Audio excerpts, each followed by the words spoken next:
Listen to this one from GoBirds5259 on Spotify. New segment idea for you boys.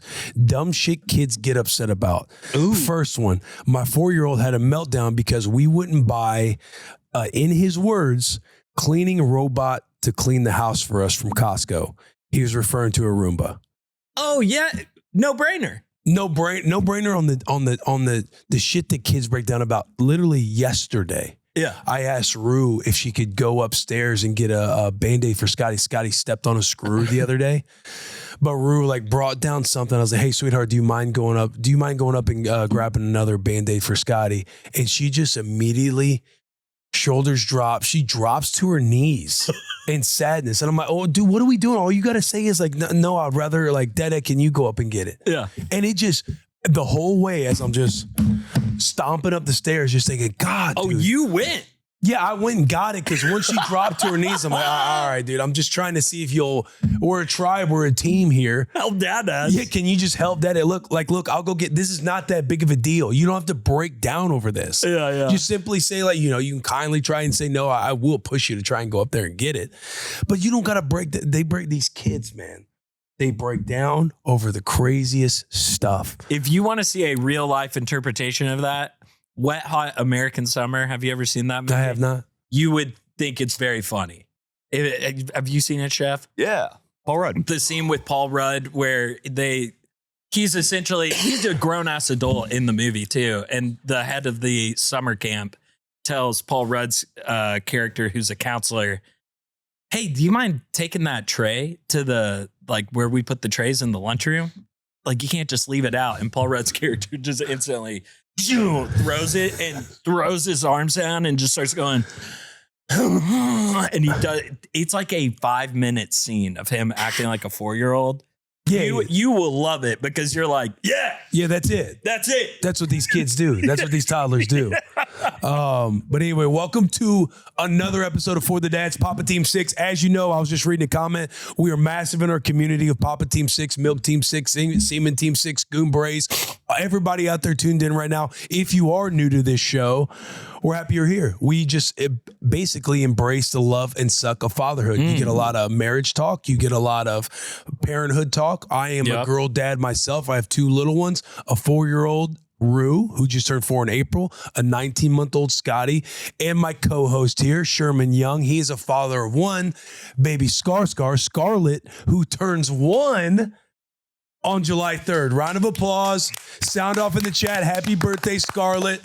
I'm going to pepper him with questions. But again, welcome to another episode of For the Dads. Make sure you are subscribed. Make sure you're following on all of our channels, Spotify, Apple, Amazon, YouTube. We're on all of it. We're also on social media at For the Dads Pod. We are massive in engaging with our community of PT6 and Papa Team 6. So leave comments throughout the episode. Leave comments on our social channels. If you want to be featured on the show, that is how you get featured on the show, because we read a plethora of comments crossing from social media all the way to the comments on our episodes.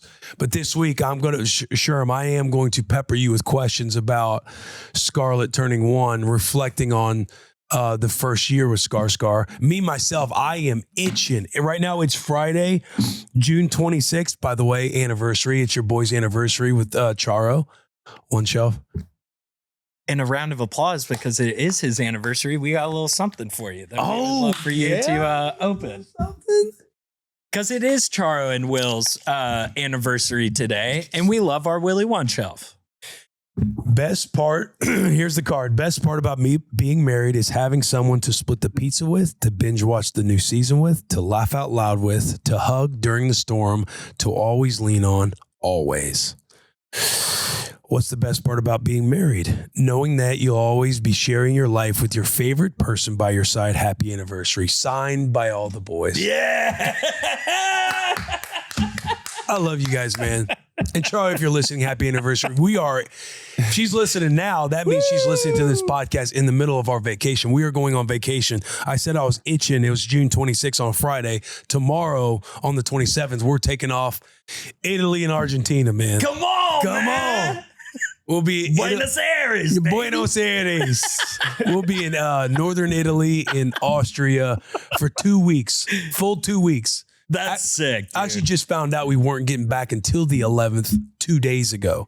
I thought we were always getting back on July 8th. Yeah. Here's the problem with that. Papa Team 6. This is communication. How do we always mess this up? I'm telling Charo, you always told me July 8th. She's like, we sent the itinerary over. You were all about the itinerary. I'm like, yeah, but I still always thought it was July 8th. I didn't see the flights where it says July 11th. The problem with that is on July 11th, Conor McGregor fights in Vegas. And my wife, when we were getting to know each other, she asked me my bucket list. She asked me the bucket list question. And I'm in Washington. I'm football Willie C. Yeah. So I've never had like a bucket list. So she's kind of laughing at me. She's like, you don't have a bucket list. Like, what are things you want to do? And I'm like, I don't know. She's like, do you want to go places? I'm like, I haven't really thought, like, I don't really go on trips or nothing. Because again, win a Super Bowl. Yeah. Win the Super Bowl. Like, be a Pro Bowler. Like, that's on my bucket list. You know. What do you mean bucket list? Yeah. 100 tackles in a year. That's a bucket list item. Meeting fellas in the A gap. Don't you want to go somewhere? Oh yeah, the NFL Hall of Fame. Yeah, That'd be sick. It'd be sick to go to, I guess, the beach in Florida or something. She's like, "What about other countries?" And she's like laughing at me. And when she was pressing me to think about it, I'm like, "All right, what do I love?" And I'm like, I loved Free Willy. It'd be sick to swim with orcas in Norway. Ooh, yeah, it would be. Dope. And then I'm like, in this era, I loved Conor McGregor. I'm like, it'd be sick to see Conor McGregor in Vegas. I had 2 items on my bucket list. Swim with orca whales. Free Willy. See Conor McGregor fight. Come on. And those were the 2. And so when she hit me with the 11th, and I'm like, Conor fights on the 11th. How am I going to get, like, I'm not going to be able to go now. And she's like, is that something you had to go to? And I'm like, you're not. You created this monster, Charo. I didn't have a bucket list. Yeah. And I gave you 2 things. This is the bucket list. And now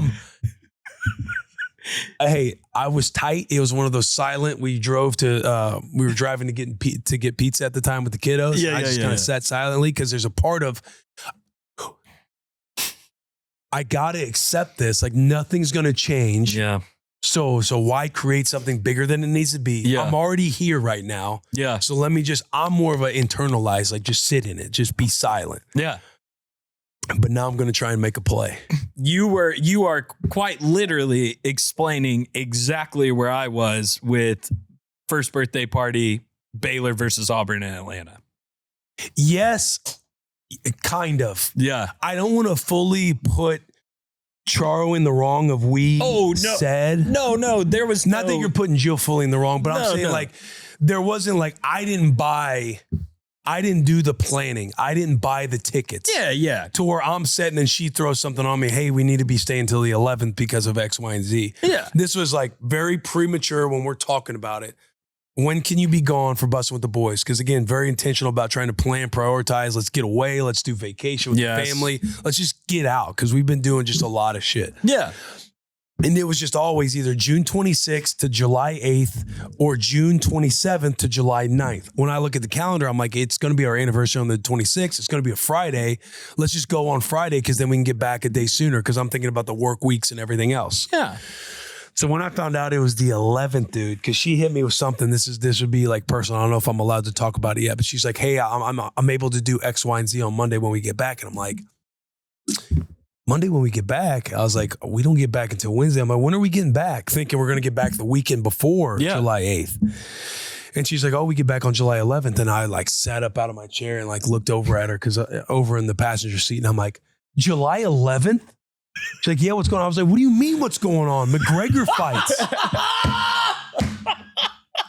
And obviously perspective, there's way more situations to be in than be like, I'm going to be stuck in Austria and Italy and I can't see McGregor fight. But I'm thinking, you know the seats we get at these UFC fights?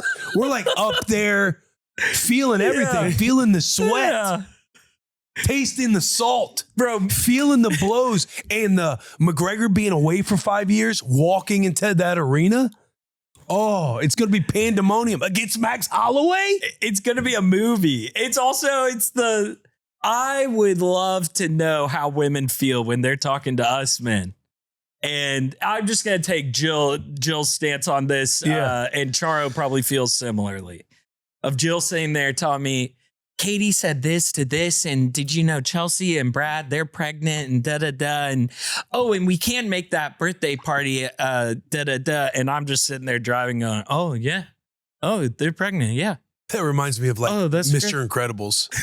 Or The Incredibles and Mr. Incredibles. Yeah. He's just on autopilot. How's worked? It was good. Yeah. And you're just kind of going, oh, I can't believe Katie said that to Chelsea. That's crazy. And blah, blah, blah. And yeah. And then and the 11th is wide open. So I booked us for a boat. Wait, honey, what? You just said the 11th. What about the 11th? Oh, I booked us a reservation for blah, blah, blah. That's when McGregor fights. Like that's the part where your brain turns on. The Huskers kick off at that time. What are you talking about? Wait. As she just said that, like your best couple friends are pregnant, you show like very little excitement for that. Yeah, a couple years ago when Huskers played Illinois on my birthday, Charo put up together a birthday dinner, and I'm like, as long as we can watch the Huskers, I don't care what you put together. But they play on, I want to say it was a Friday night game. Yeah, they play Friday Night Lights on my brother. As long as I'm watching the Huskers.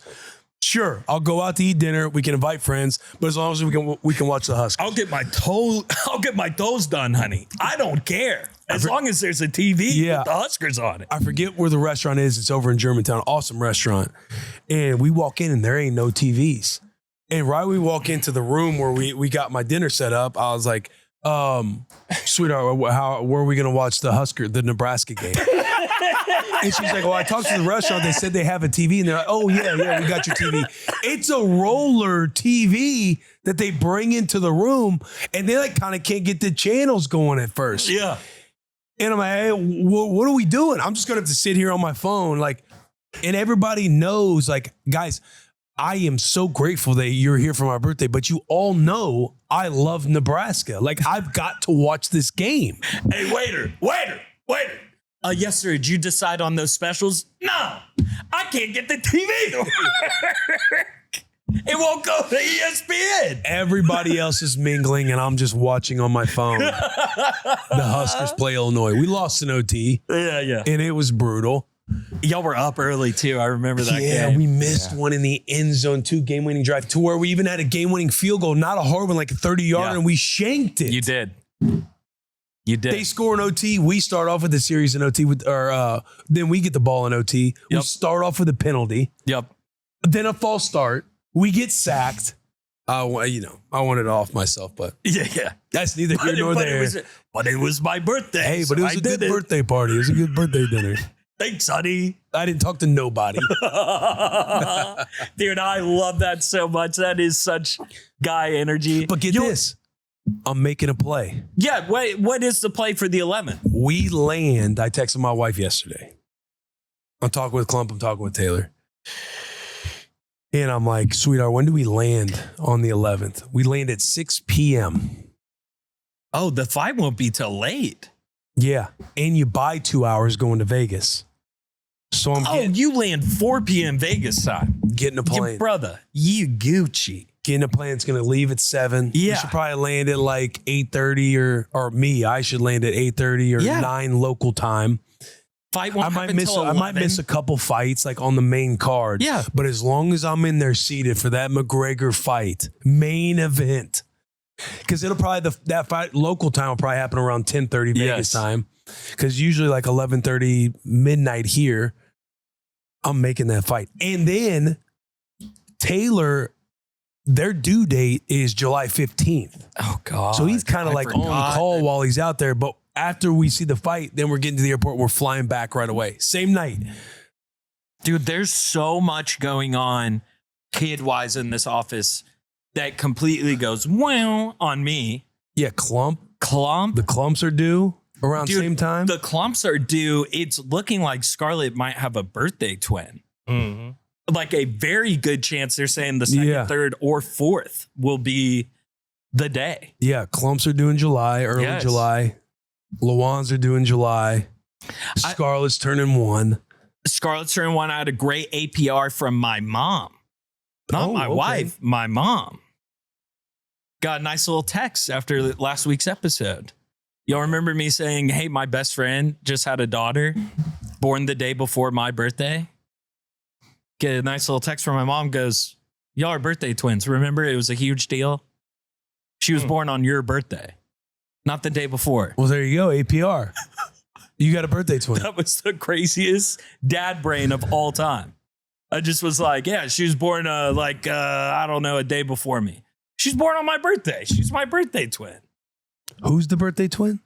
Brian's daughter, Lucy, who I was talking about on last week's episode. Okay, so that's just a simple APR. A simple APR. A simple APR. Face. Yes, yeah. But I haven't had many recently. The dad brain's starting to show up a little bit more on my end. You got to get you some of them. No free shout-outs at all. No free shout-outs. No free shout-outs. If Create doesn't get it by now, they ain't ever going to get it. You forgot that you sent me the picture for Father's Day, and he sent me like 3 different iterations of a picture with his dad for Father's Day. Dad brain. Will, bad. I sent it to him like a week before. Then he followed up in the group text and was like, everybody send me pictures. I was like, oh my God, I haven't done that yet.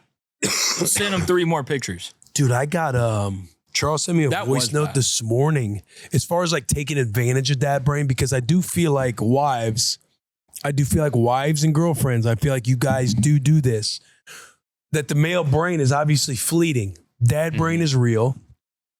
My wife, she sends me a little voice note this morning. Like, she starts it off with like, deep breath. Sweetheart. She said deep breath? She said deep breath. Oh, no. She's trying to temper it for me. And she's like, when my computer is in the office and it's open and it's plugged in, you can't unplug it. Oh, no. And also not close the laptop. Oh, no. And I'm thinking, what is she talking about? And I'm like, I've just put, sweetheart, I love you.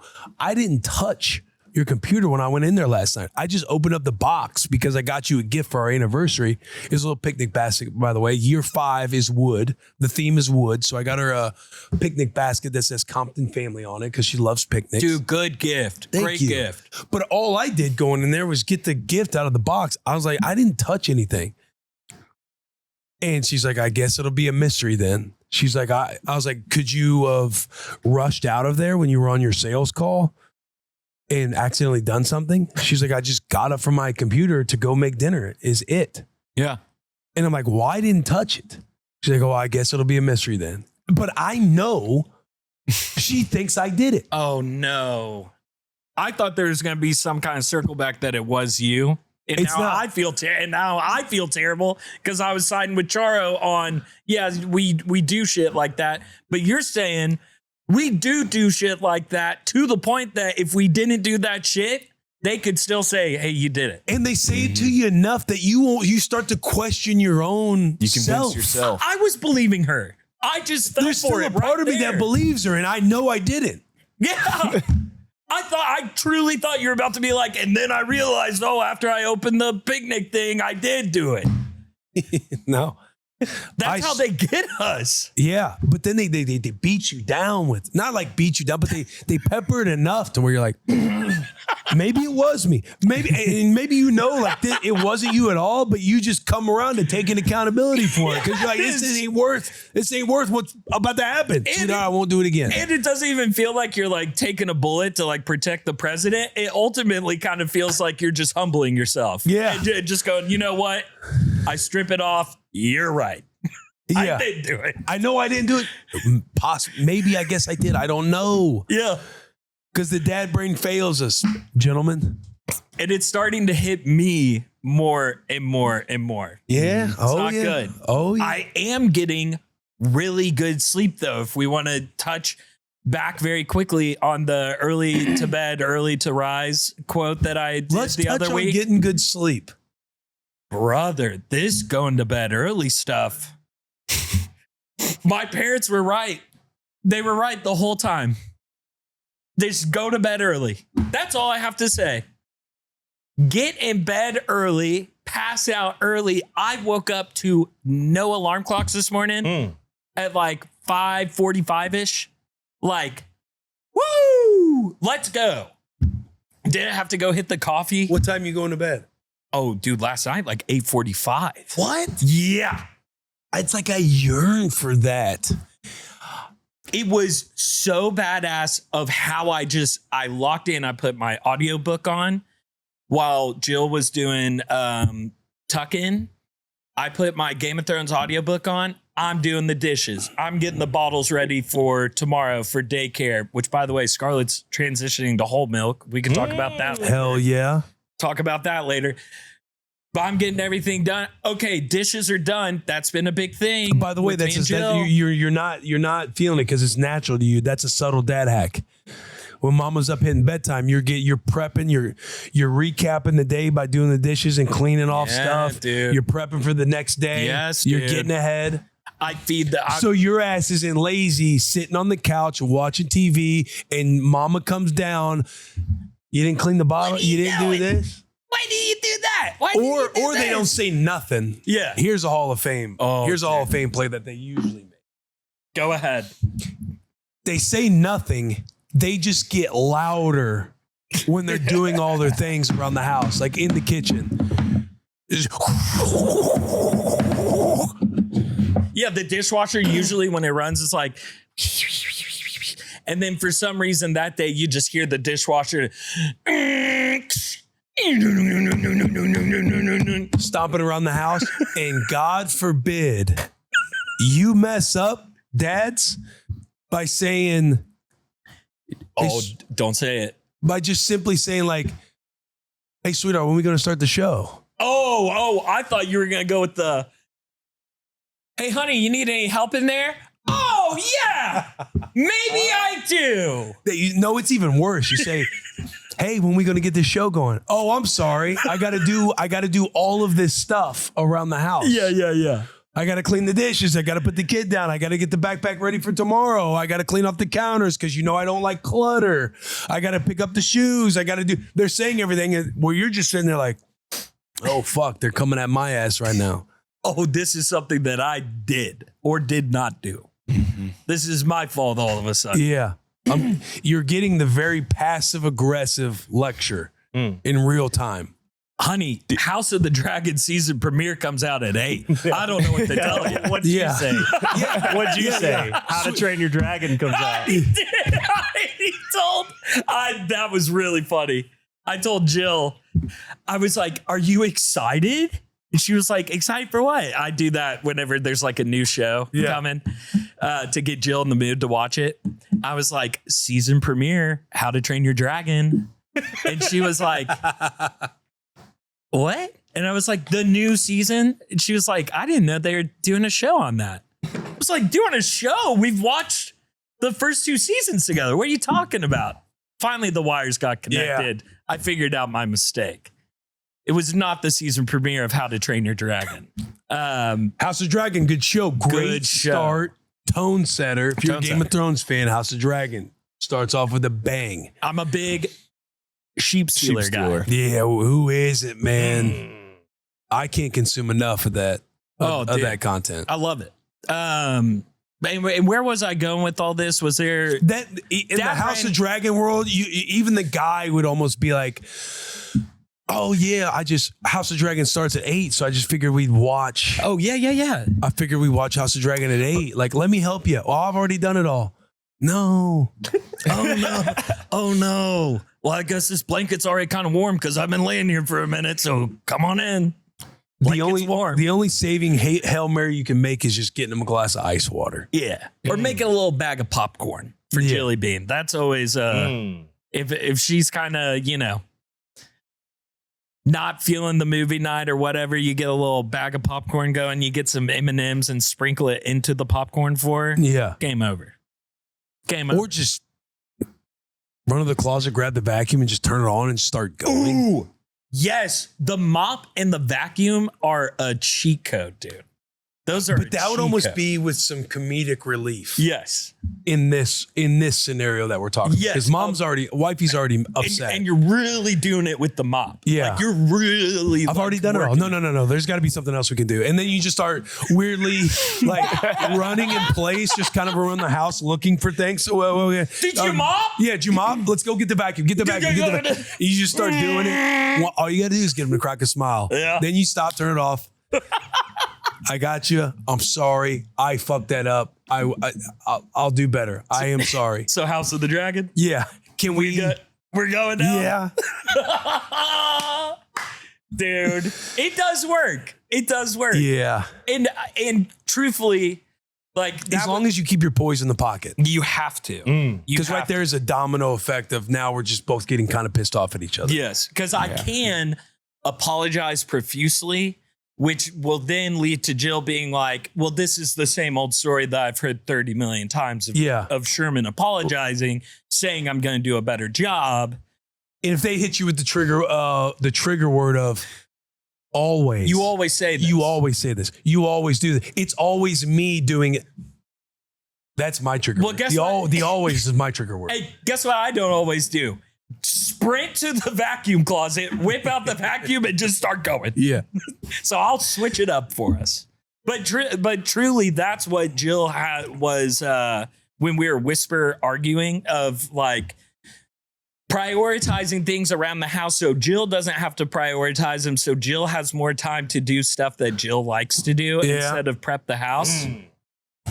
And so I was like, I love audiobooks. I love locking in for that kind of stuff. I'm down there by myself anyways. And so I've been doing the audiobooks while I do the dishes, clean up Scarlett's stuff, prep for all the day, like you were saying, a dad hack. Yeah. But it's honestly a dad hack from the standpoint of then it's like, what else do I do? I was getting into the bed while Jill was technically still upstairs tucking in Scarlett. So I may have even been in bed like around 8:15. I know. Good for you, man. Dude, it was kind of sick. But I have a big weekend ahead of me. Big weekend of like getting ready for this Florida trip, dude. Getting ready for Scarlett's birthday trip. When is the trip? We leave on the 2nd, which correct me if I'm wrong, Deke, is that Thursday next week? Yes. Okay. Yeah, we leave on we leave Wednesday. We leave Wednesday evening. Wednesday would be the 1st. Because you're gonna hit him with that drive hack. Gonna hit him with the drive hack late at night. We're gonna yet to purchase the turtle shell. That's also on my to-do list. Gotta get the yard mowed. Who's gonna watch the dogs? Who's gonna do it? Intern Chris. Hired intern Chris. He's going to house sit / watch the dogs. Nice. Yes. He said, I have some friends coming in town because it's going to be my birthday week. I said, Chris, are they good people? He goes, they're real good people. They're real nice. I go, they're staying at my house with you, Chris. They don't need to all cram into your little Verbo thing that you're living in. They can come over. Is there concerns that he's 21 now? After this Sunday? I kind of want the kid he needs to let loose. He needs to have a little fun. It's just Jill's 21. Jill's on board. I gave him the pool pass for our community pool. I said, y'all go to the pool. Do happy birthday. Happy 21st birthday. Nice move. Just make sure you walk the dogs every morning and every evening. And I'm a happy man. And if there's holes in the drywall, I do somewhat know how to fix that. No, you can't even give You can't give a loose boundary of a hole in the drywall. I didn't say that part. You say, buddy, the place better be spotless. I didn't say that part out loud. That's the part in the back of my head that I'm like, worst comes to worst and there's some hole in the drywall. I can take care of that. Yeah. But yeah, I gave him the, you got to be stern. Hey, every room, dude, is free reign. No nursery, no master bedroom. And we're good. You letting him bring gals to the house? Yeah. Yeah. Hey, Chris needs to let loose, man. I agree with you there. It's his birthday weekend. I don't disagree with you there. But I'm saying like that wouldn't be like I wouldn't give him the keys to the house and be like, this is your Airbnb for the weekend. Just make sure it's clean when it's back. You can have the chick, whatever you guys do, you can do whatever in the middle of the night. Yeah. It ain't going down like that. If Matt Malone is watching my house, it ain't going down like that. Does that make sense? Is that scene in Bad Boys? Does that make sense? Yeah. And that's nothing against Matt Malone. Like I love Matt Malone. It's against him. There'd be more parameters with you don't think he's gonna land him. With Chris. Oh wow. You don't think Chris is gonna land him. Oh, no. Chris is making Netflix. I want Chris to have fun. I hear what you're saying.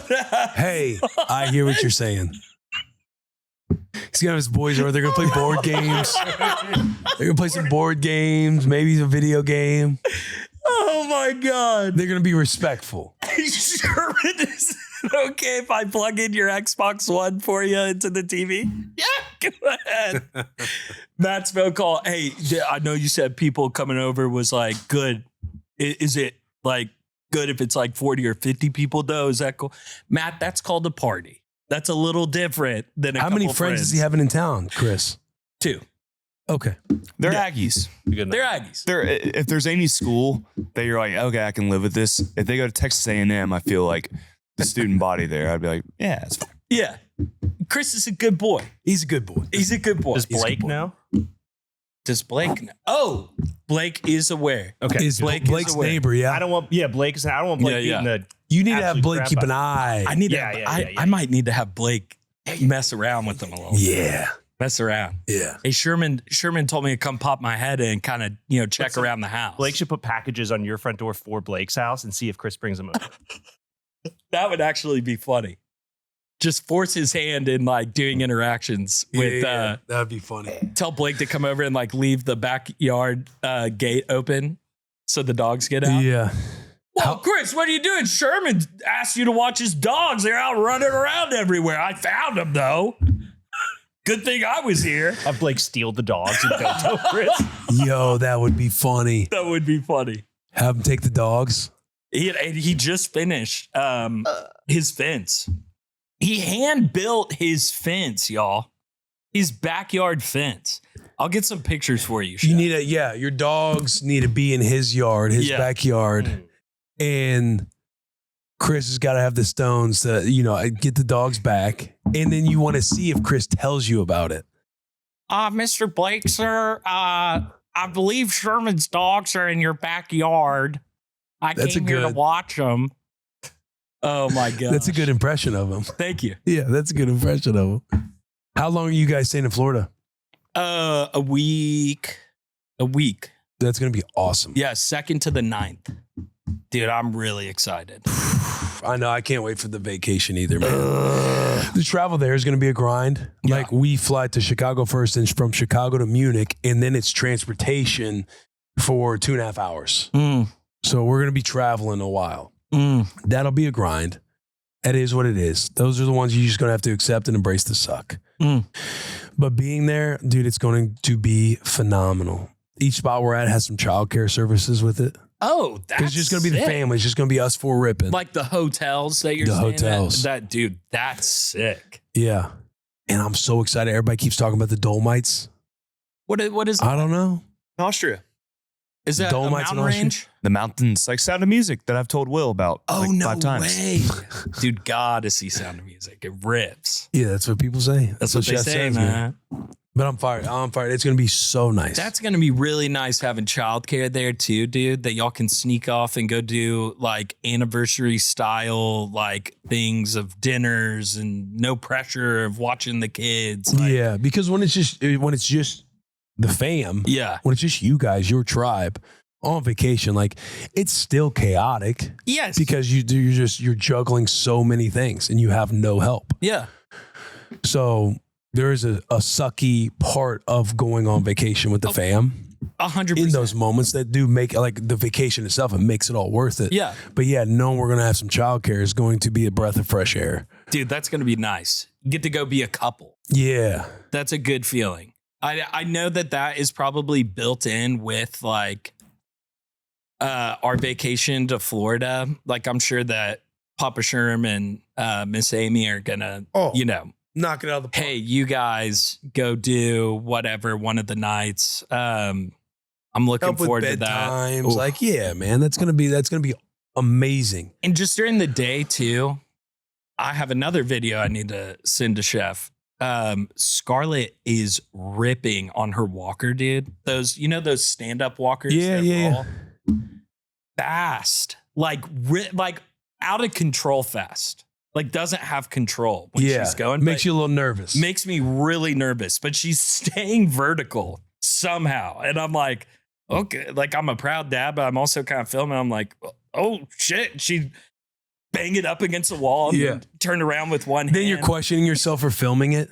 It's like the video I had of Scotty like walking or like taking a couple steps. And remember she like toppled over and hit her head on the floor. And I was like, oh shit. Yeah. And you just hear her crying before the video stops. Yeah. I mean, truly, I'm starting to now know what that feels like because there's no graceful way for like a 1-year-old when they start walking. There's no graceful way for them to fall whatsoever at all. It's just from the top down. Yes, and you hope it's on the butt. Yeah, like I used to kind of be nervous when it was the butt. Now I pray for her to fall on her butt, but fall on her butt to where they're leaning forward. Yes. Because if they hit and they're like this, you're just like, oh God, then the back of their head and smacks. You just explained the biggest wipeout to date. She's on the walker doing that uncontrollable speed thing where she truly just goes, I'm going to go until I hit something. Yeah. That's how I stop. And she hits the thing. She does this, falls on her butt and holds on to walker. Oh. And flies back. So head goes... And like, so she still fell back. Oh, brother, falls back and like that, held on to Walker. So Walker literally then goes goom on her face. Oh. I was like, oh my God. Like before she even started crying, I was like, oh, this is about to be the worst cry. Poor little thing, dude. She just starts losing. I put her right into mom's arms because she wants mom when it starts hurting. And, it was actually very cute and sweet. I then laid there and was watching like Aladdin or some Disney movie. Yeah. And I was horizontal laying on my back and I had her on my chest sitting on her butt and she had her passy in and she had tears coming down and she had stopped like the crying. Yeah. But she saw the tears coming down and was going. And I just kept on looking at Jill and going, we have to put her back on that walker in the next 10 minutes. I don't want her scared of that thing. We got to put her back on it. I don't want her scared. And we didn't even have to put her back on the walker. She wanted more. She was making noises, reaching for it. I'm like, okay, get back in the fight. We got a gamer. Put her back on the walker. Didn't change the strategy up at all. As fast as I can go until I hit something. So I kind of like the bravery that's being displayed by Scarlett. I can work with brave. Yeah. I can work with brave. Toughness. We got vacations coming up. ScarScar's turning 1. We opened the episode with the temper tantrums, the dumb shit kids get upset about. I'm fully bought into Go Birds 5259. I feel like Rue gets upset about damn near everything. Yeah. I want to do the seatbelt. Sweetheart, I'm just helping you.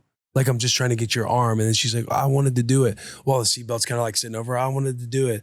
And I'm like, do you want to finish it? You can still click all the buttons. And she's like, well, I wanted to do it. And then she starts like crying or getting sad. And I'm like, God, let's take it all off. Yeah. Let's get out of the car. You do it all. You do it all. I was just about to say, that was going to be my solve. Get some impossible task and put Ruru down and say, Ruru, do it.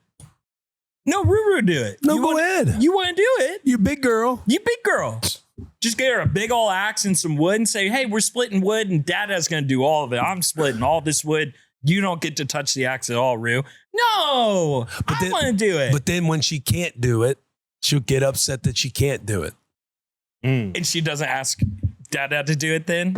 No, I'm just saying, like, for all the parents that have the 4-year-old that Go Birds here is talking about, there ain't no... Go Birds. Go Birds. There ain't no angle. Damn.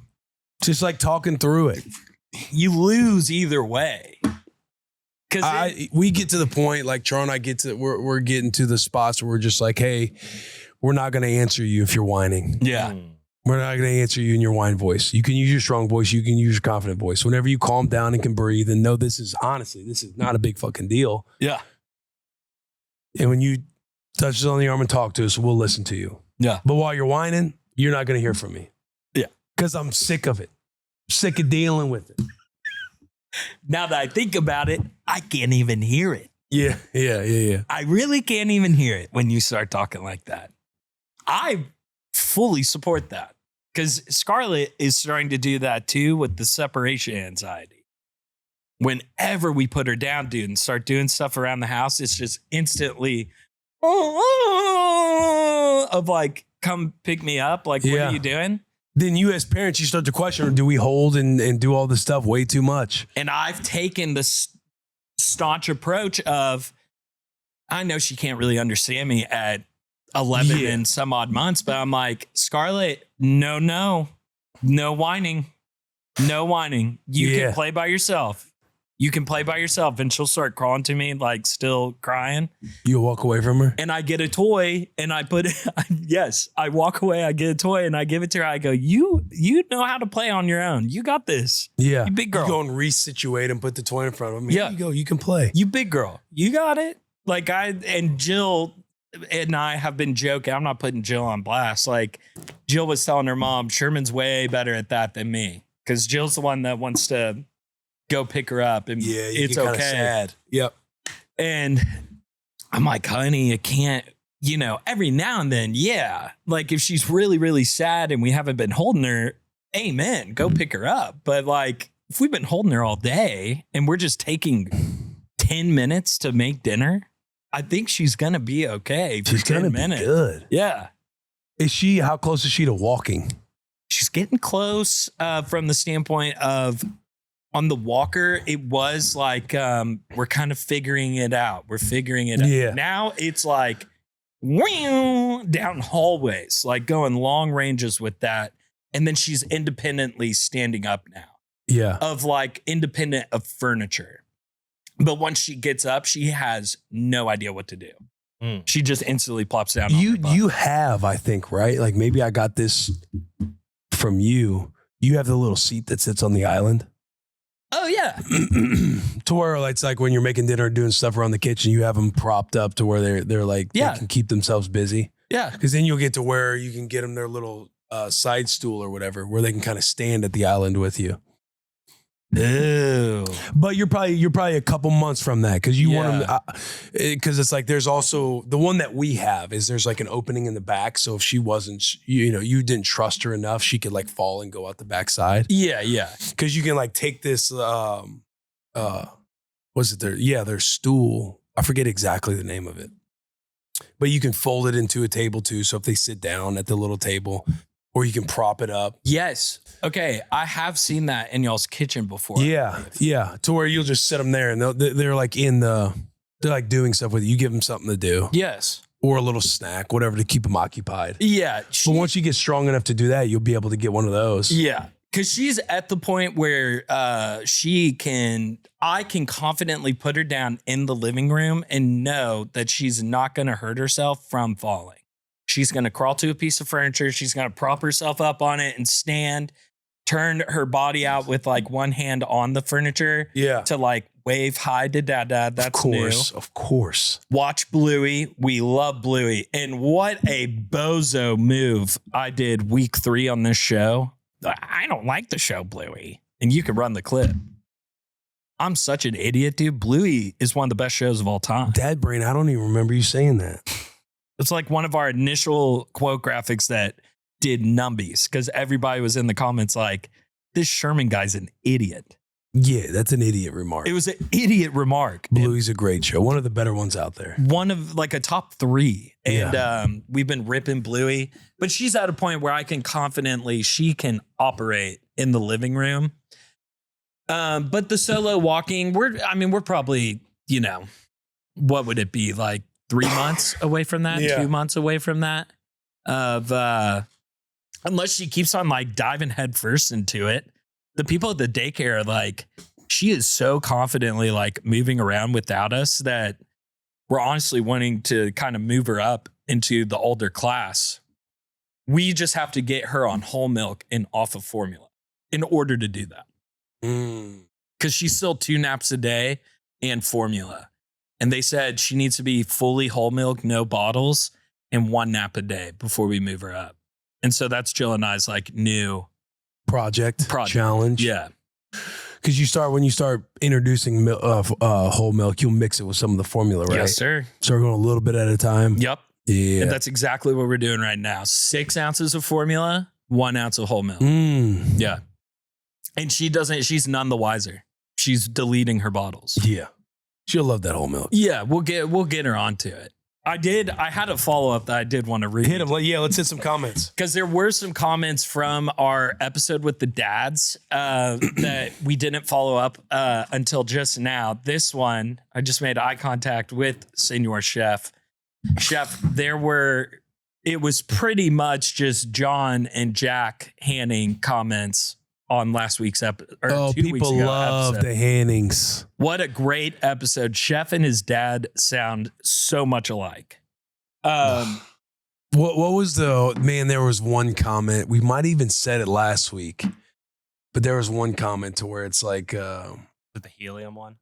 no, it's the one where your dad's better at being you. Oh, Papa Chef is better than Chef trying to do a chef impersonation. I didn't see that one. It's so funny. It's pretty spot on. Yeah. For the viewers, I'll throw in a little picture just to show that it's been like this since I was a little kid. That comment, it's kind of funny, like reading all those, because I've heard that since I was 4 years old. And I'll throw in a picture of me and my dad and my little brother really young. And you'll see that it's just been like this since I was a little kid. So this is nothing. How's it been with you and your brother? When you guys got to the family event and there were some words said on the pod. There were some big words. There were some words said. He texted me when the pod came out and he sent me a picture of Conor McGregor with when he threw the chair at Aldo's bus. Yeah. It was Jose Aldo. Yeah. And he just said, "I'm going to kill you." But he came home last night, but for circumstances that I can't talk about in the pod, for a funeral. So no blood has been drawn yet, but I'm sure I'm just waiting for him to bow up to me. It's going to happen. I texted Jeff over the weekend. I said, ask your brother. I said, how big a boy are you? Somebody picked up there was a comment that said, love it when Willie C references Roy D. Mercer. Which Roy D. Mercer was something we bonded over right when I first started. Yeah. I mean, you're from that era. You're in that era. Yeah. You're a Roy D. Mercer sicko. I think I know who Roy D. Mercer is. You either know him or you don't. I got a pine wood stained box full of ass whooping that I don't mind opening it on you. Also, Chip, with one of my favorite quotes of all time, and I was so sad that it happened off the pod, when the printer was giving Deke fits and Deke's dad Chipper looking at me so serious, was not looking for a laugh, and just goes, a lot of his mom coming out right now. A lot of his mom coming out right now. And like, you can't pay a man to like come up with something that good on the spot. Yeah. Oh, Like, he didn't come up with it on the spot. He's been saying that for 30 times. Yeah, I was just, that's a big dadism. That's a holster. Like if he's a Pokemon trainer with 6 starters, that's number 2.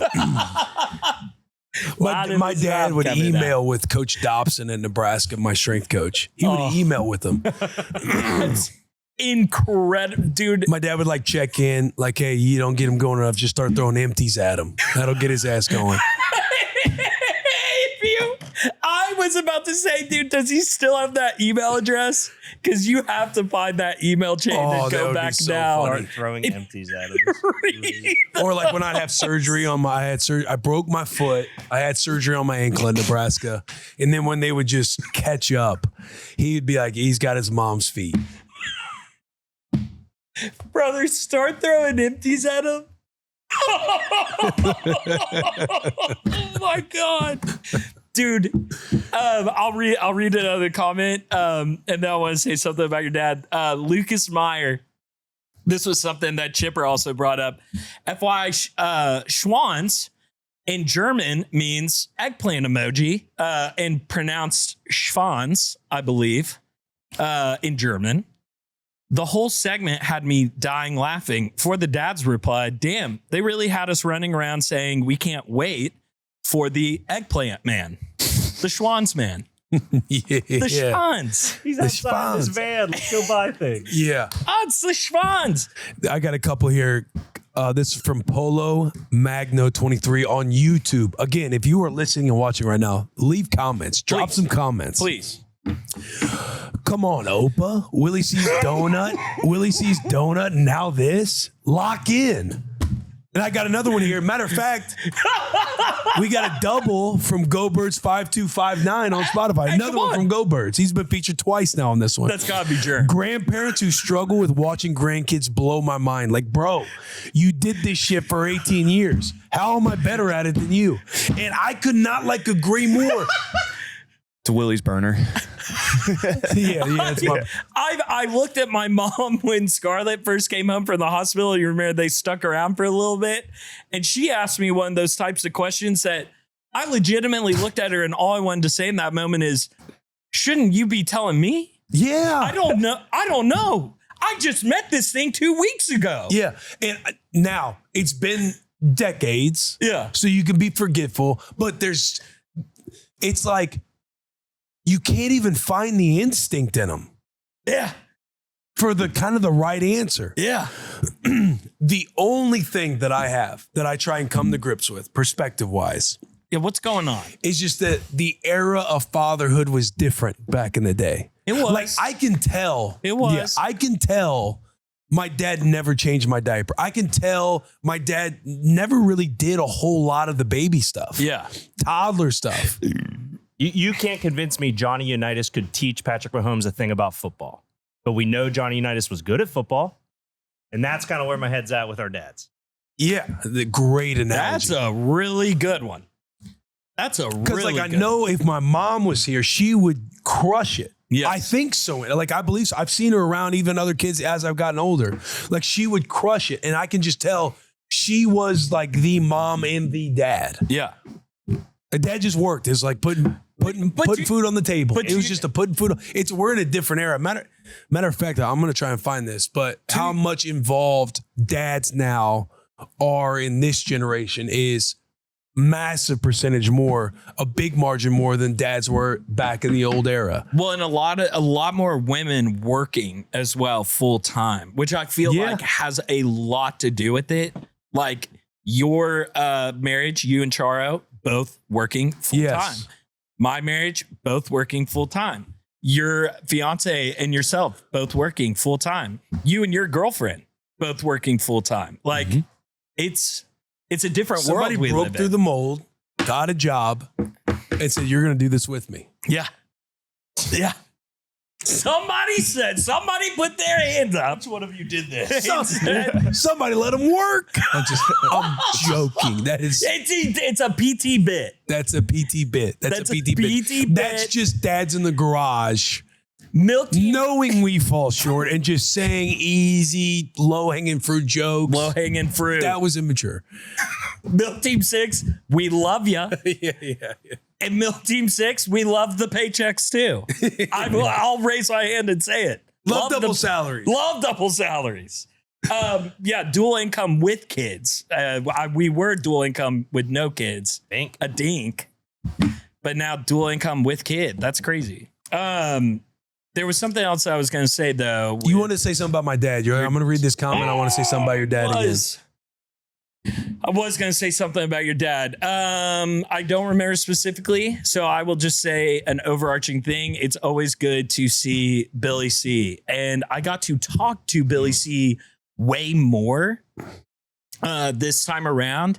And it sounds like from the conversation I had with him, your dad listens to the show pretty religiously. My dad consumes all of my content. Okay. That makes a ton of sense because it felt like he knew me way more than the last, because he didn't know me the last time I met him. And he was talking to me very comfortably because he's a man of few words. But the way that he was speaking with me, I was like, yo, Billy C is like having a full on convo with me and opening. It was just very fun to get to know your dad way more. He rips, dude. He's the man, bro. He's the man. The Duke of Bonterre. The Duke. I found what I was thinking about because this gentleman named Brad Wilcox on X tweeted the alert emoji. Married dad's engagement on the home front has tripled. Married dads of young children in 1965 did, on average, less than 10 hours a week of any kind of childcare or help around the house. Dads in 2024 contributed to nearly 30 hours a week. Oh my God. So dads out there, keep going. You're doing a good job. You're doing a good job. Doing a good I know job. we beat ourselves up still a lot, which is at times probably justified. But just know you're doing a hell of a job and keep fucking going. I remember the other thing that I was going to say. You were talking about grandparents. Opa, what are you doing? Yeah. Even Lisa, who I would say of the grandparents that we have, Jill's mom, Jill, single parent home. Lisa had to do it all. She's a rock star. But even Lisa will look at me sometimes and ask me a question like, am I supposed to do this? And she's not quizzing me. She's not trying to like catch me in something. She's genuinely asking. And even I'm like, I don't know the answer to that. So I feel less bad about knowing the answer sometimes because I'm like, even Lisa doesn't know. Yeah. I'm good. Yeah. Imagine their parents or grandparents' parents. Dude, listening to like the childhood that my dad had, he had 2 sisters and 2 brothers. And they literally was just like, go, rip, have fun. You go outside. See ya. Yeah. See ya for 2 days. Yeah. Oh, you were at Bobby's house spending the night? Great. Sounds good. I got some new dad shout outs here. New dads. Here's one from Josh Woolley on Spotify. Found out yesterday evening, baby number 2 is a boy. That is 2 boys for this PT sicko. Boomer sooner, baby. Boomer! Heart emoji, prayer hands. Josh, congratulations, man. Congratulations. Old me would be very jealous of you for having 2 boys. Me now, I love my girls. Yeah. I do hope to have a boy one day. But shout out Josh Woolley on getting a couple boys. Hey, shout out Josh and shout out some growth there. Yeah, man. That's some growth. And and also shout out Josh Woolley on 2 opportunities at a scholarship. Come on, man. Ross Tooley wrote in. Ross Tooley says, sup, sickos. Well, just had my first Father's Day, and it was everything I could have hoped for and more. My dad and I have watched the U.S. Open on Father's Day Sunday for the last 30 years. I'm 36 years old. This one was different because I will be holding my daughter while watching. Here's how the perfect Father's Day unfolded, and instead of goods, we're putting greats. Pickleball with pops, only yelled at each other twice. Great. Return home only to receive a card, book, and PT6 shirt from my amazing wife. Great. Watch the U.S. Open with my dad and daughter. Great. Watch my dad, who has been scared to hold my daughter, finally hold her and soothe her. Great. Hit a 100-1 U.S. Open bet on Wyndham Clark. Great. That you're with Taylor Lewan on that one. Shout out to my dad, who's been my idol and hero ever since I was a kid. I look up to him more than he knows, and I am sure trying hard nowadays to make sure he knows that. Shout out to my amazing wife, Amy, for buying the sick merch and watching me and my dad watch golf for 8 hours straight. Shout out to you guys for creating a family and community for dads. I've never felt so much a part of something in my life. My mom asked what the shirt was, and when I told her, she was so happy. She wished that this had been around for my dad back in the day. Pretty amazing stuff, and keep going, please. Sicko out. P.S. Bought all my boys matching PT6 shirts for us to wear on Father's Day moving forward. That's him rocking the shirts. He said also, Sherm, you'll love this. Tin Cup is my favorite movie, and I always watch it every summer. I've recently started watching it closer to when the U.S. Open is, and now I am making it a Father's Day tradition moving forward. Just a thought for you, since I know you love golf. Ross just unlocked something that I was going to play the Tin Cup scene where he asked for another ball very recently for I do a clip, inspo clip before our busing meetings. I was going to do that scene from Tin Cup. That's one of my favorite movies, Ross. That's a really good call, dude. I actually cried the first time I watched Tin Cup. I was an adult, and I teared up at that scene where he's asking for another ball again. And Roy, this is your last one, man. You miss this, and we're out. I can get it on that green. Then fucking do it. And he gives him the last ball. Dude, it's so good. Have you seen Tin Cup? I have not. I love listening to the story. God, it's and good. Shout out Ross Tooley. Come on. I got one here from Corey Barnhart. What's up, boys? My name's Corey from upstate New York. Day one listener, PT sicko, girl dad of an almost 9-year-old. 4 years ago on June 22nd, We lost our little boy at 24 weeks old. It's been a long road. It's been a long road mourning the loss, but happy to say my wife and I are expecting. 14 weeks in and just found out it's a girl. Ooh. The only thing my daughter has ever wanted was a sibling, and when we told her, she broke down in tears of joy. She celebrates and includes a brother in her life and all of her stories. Very nervous about the age gap, but know in my heart we are making the right choice by trying again.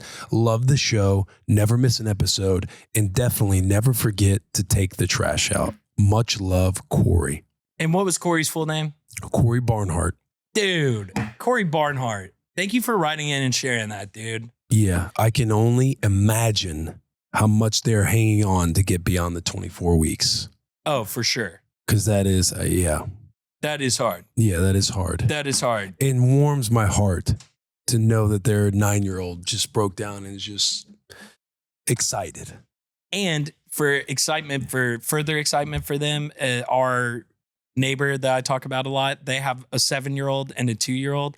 And they often talk about how awesome their kids' relationship is with that large age gap, how helpful their daughter is in a lot of things, and what an incredible big sister she is. So, yeah. And Taylor's they're about to have their third. Their oldest Win is 9. It's going to be 9.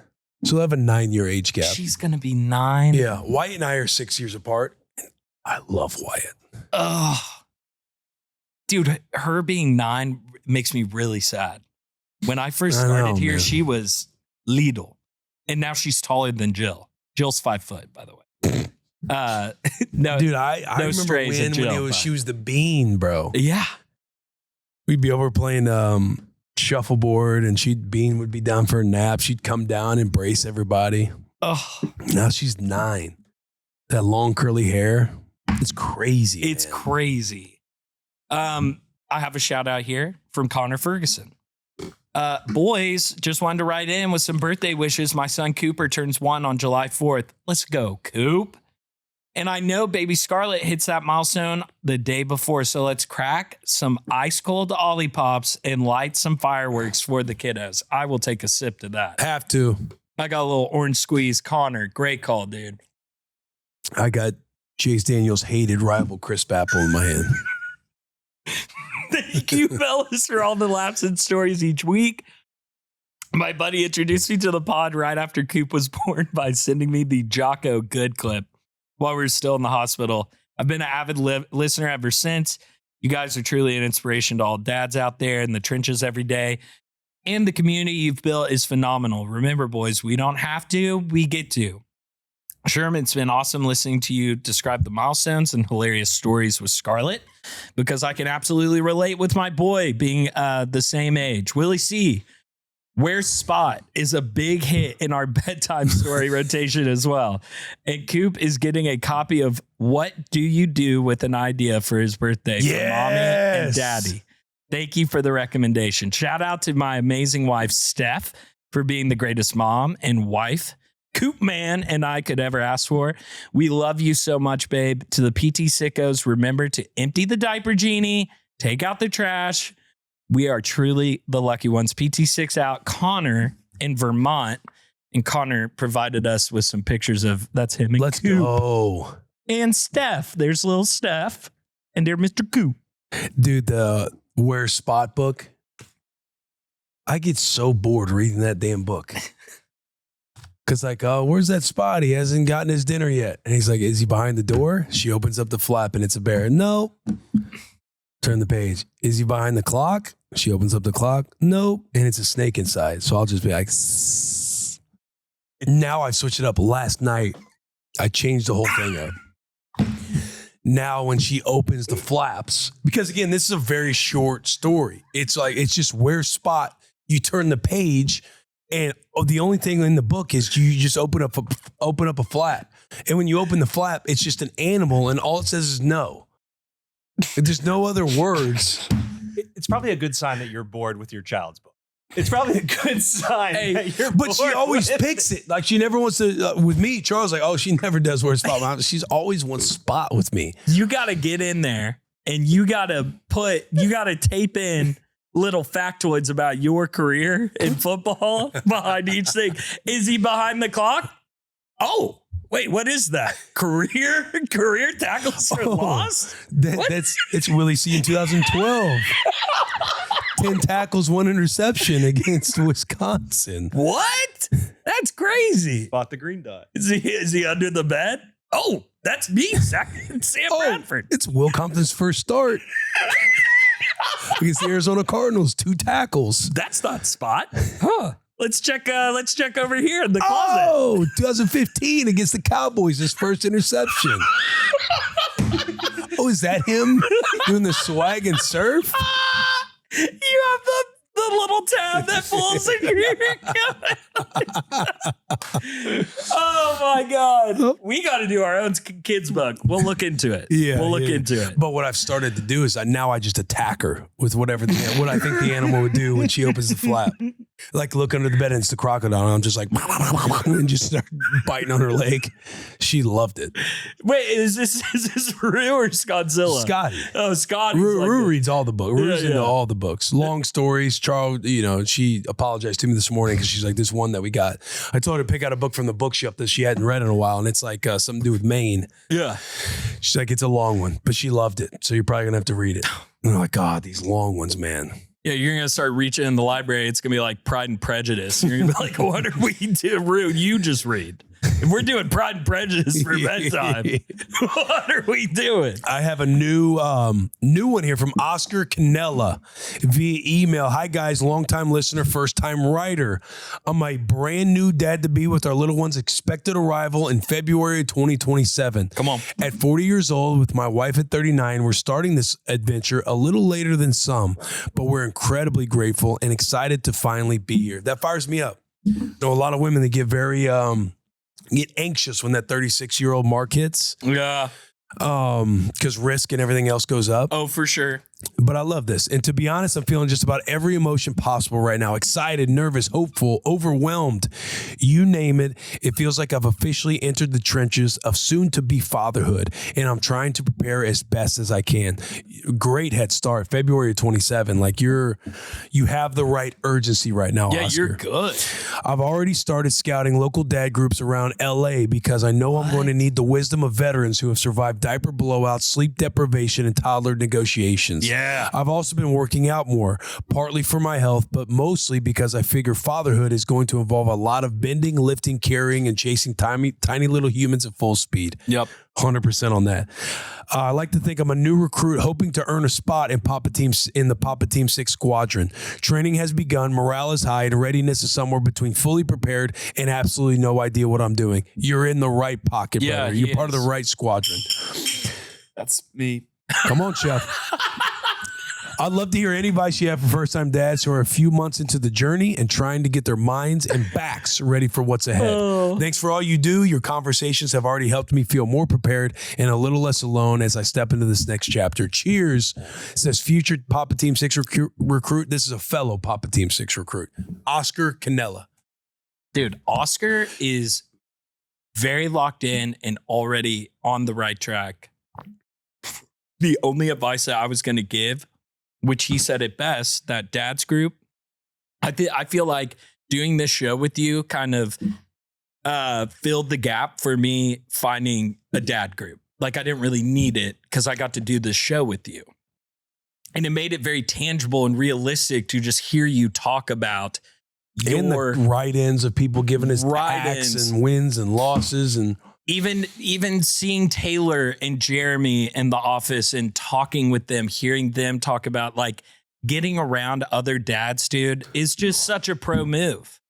It's like if you wanted to be a good golfer, you'd probably hang out with other golfers. If you wanted to be good at riding, you'd probably go to rider convention thing. You know what I'm saying? Just that would be my advice. Yeah, it seems like he's on it. He's urgent. He's preparing. Just prepare to fail.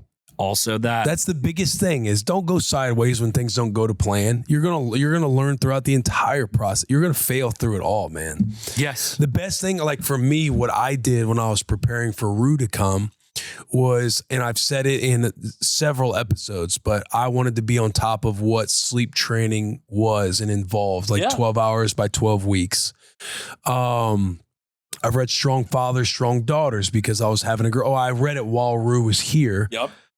those things help me, like figuring out, knowing that like my dumb brain before I had my wife and obviously before we got pregnant was I'll marry a wife and she'll do everything. Like she'll do all the stuff at home. She'll do all the stuff helping raise the kids. Like I'll just hope it's a boy and I'll want him to be a football player when he grows up.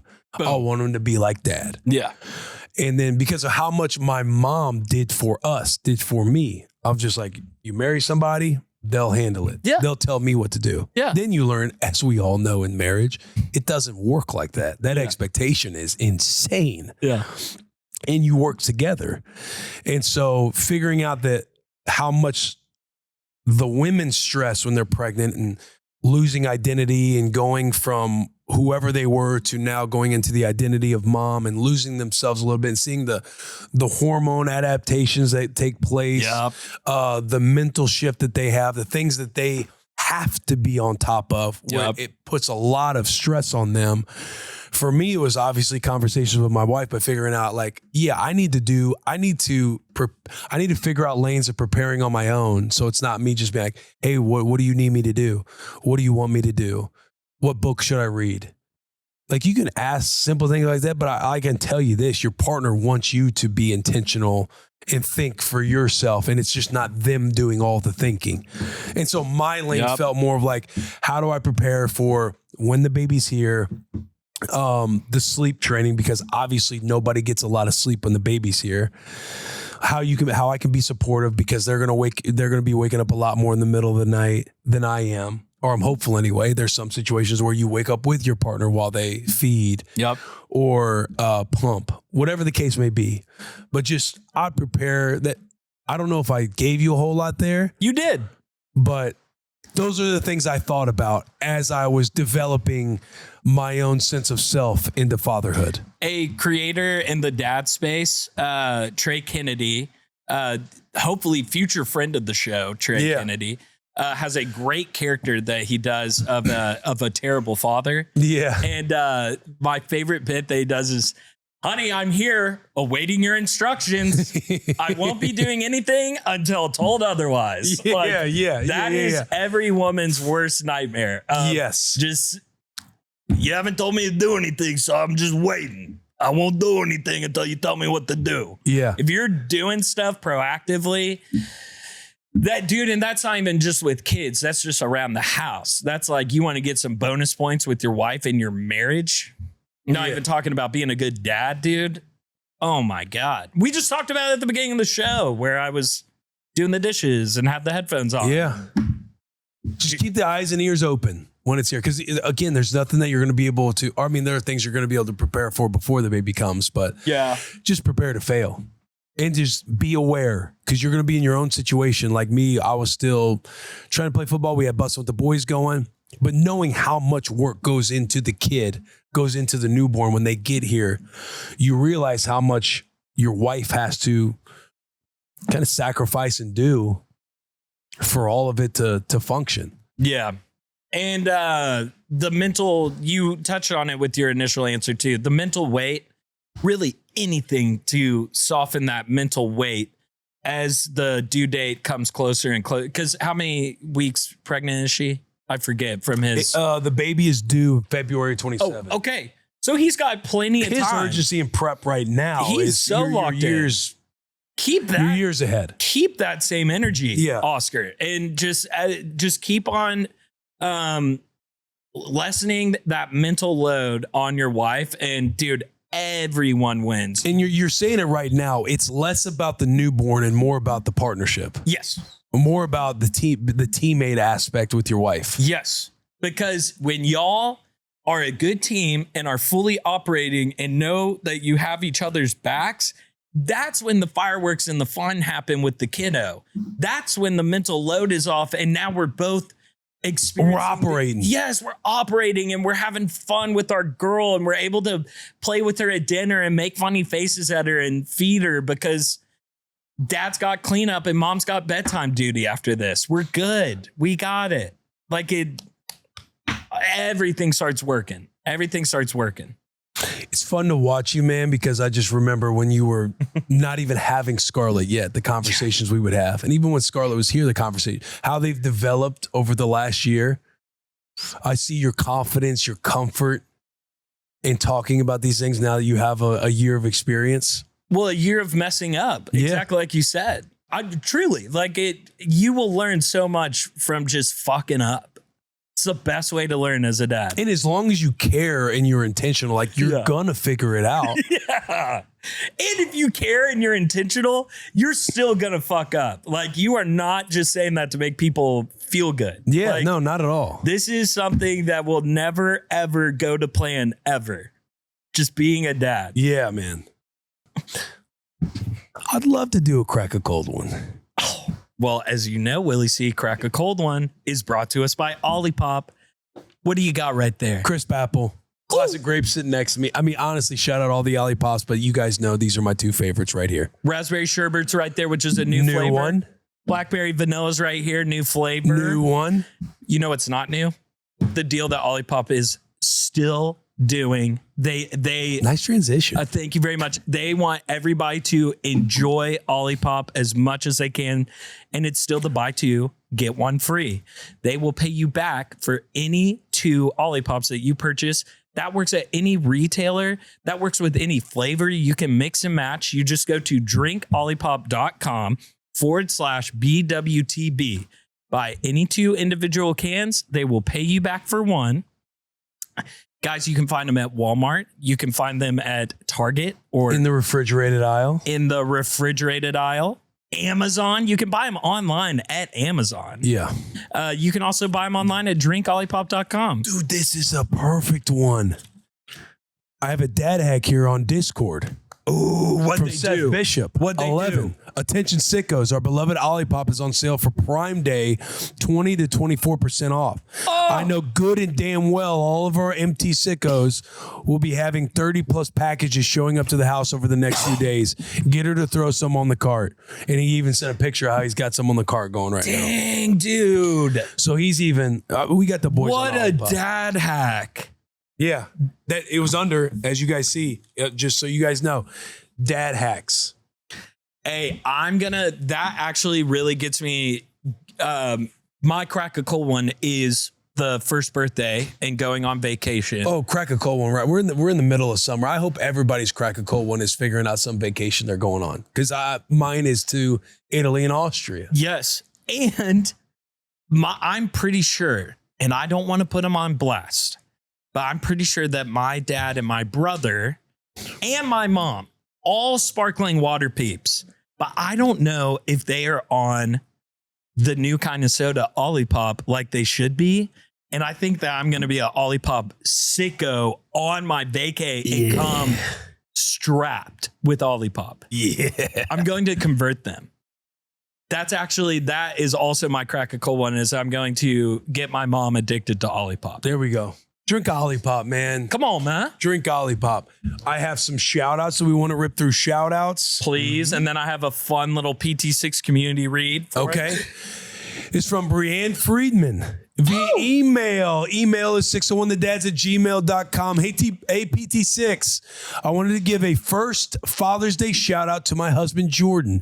He wrote into you guys for an MT6 shout out for myself, Bree, for giving birth on March 19th to our 8-pound, 7-ounce son when he officially joined the PT6 gang. That was read on your March 25th episode. And I think it would be so amazing for the follow-up shout out. I've included a picture of Jordan walking our son out of the hospital rocking his PT6 shirt. Come on. And here's the shout out he deserves. Come on. I want to give a huge shout out to my husband Jordan for his first Father's Day. Just as we preface that in the first paragraph. That's not I shouldn't even said that, Brian. Our sweet boy is only a few months old, but he's already won the dad lottery, and I couldn't be more grateful to be raising him alongside such an incredible man. He is the backbone of our family, and watching him love, care for, and show up for our son and myself every single day has made embracing the suck so much easier. Thank you for an amazing podcast that has given Jordan the confidence to become the best first-time father that I knew he would be. He deserves all the praise and a shout out from the boys. Love you guys, MT6 Bree. Bree! Jordan! Jordan. Let's go, Jordan. Thank you for rocking our stuff, leaving the hustle. Deke, Will was laughing, saying he shouldn't have read the top part of the email out loud, but I'm glad he did. Me? Yeah. I was trying to figure out why you were breaking. I'm down that I read the first part of the email. I'm saying she structured it already, saying I wanted to give a first Father's Day shout out to my husband, Jordan. Yeah. So she doesn't need to put that in her next shout out that says, I want to give a huge shout out to my husband, Jordan, for his first Father's Day. Yes. Because this is already the shout out for the Father's Day. That's a shout. You already said that it's a shout out. On Father's Day. What I don't like is that this episode coming before Greg, where Greg, I think, has taught you a few things now about getting back and reading grammar and cards, and that's a teaser for the Greg. It seems like you're in that headspace now. Yeah, but I didn't mess nothing up. You did. And I read what was on the card. And everyone is in full agreement. Like if Bree was... Everyone's in full agreement. If I was friends with Bree and she's like, hey, Willie C, can you check this over before I send it in to 601thedads@gmail.com? Yeah. So yeah, let me take a look at it. Bree, this is honestly amazing. The only thing I would correct is you don't have to say, I want to give a huge shout out to my husband, Jordan, for his first Father's Day, because you already said that in the first paragraph. So just delete that part and just go in. Go into the shout out. Our sweet little boy, only a few months old. And if I delete that part, then it's good to go. I can send it? Yeah. Because okay. Will, if you watch, he reads everything that's on the card. Oh, shoot. And you don't want him to repeat himself. That is right. Let me change that. I'll get that changed. And for all the haters out there, Greg, the one you hear listen to next week with Greg, it was a moment of relief. We put one card in that man's hands. One. And he tore it apart. He tore it apart. Imagine if we had him do like 8. By the end of it, he would have been like, why do y'all do this? Why do you do it? Because for the love of the game, man. The love of the game. I have a PT6 community note. This came from, this is a really cool name, Riker McClaskey.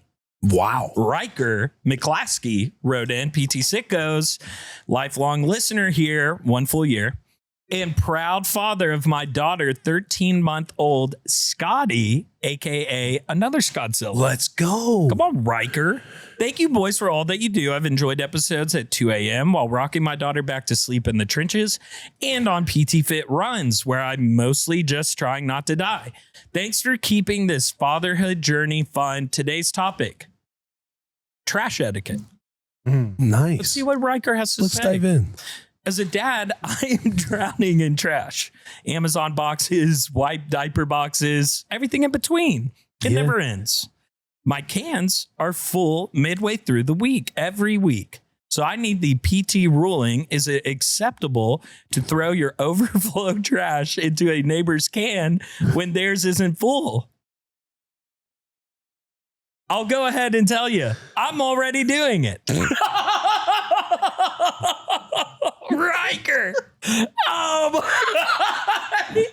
Every Wednesday night under the cover of darkness, I'm making the rounds. Riker.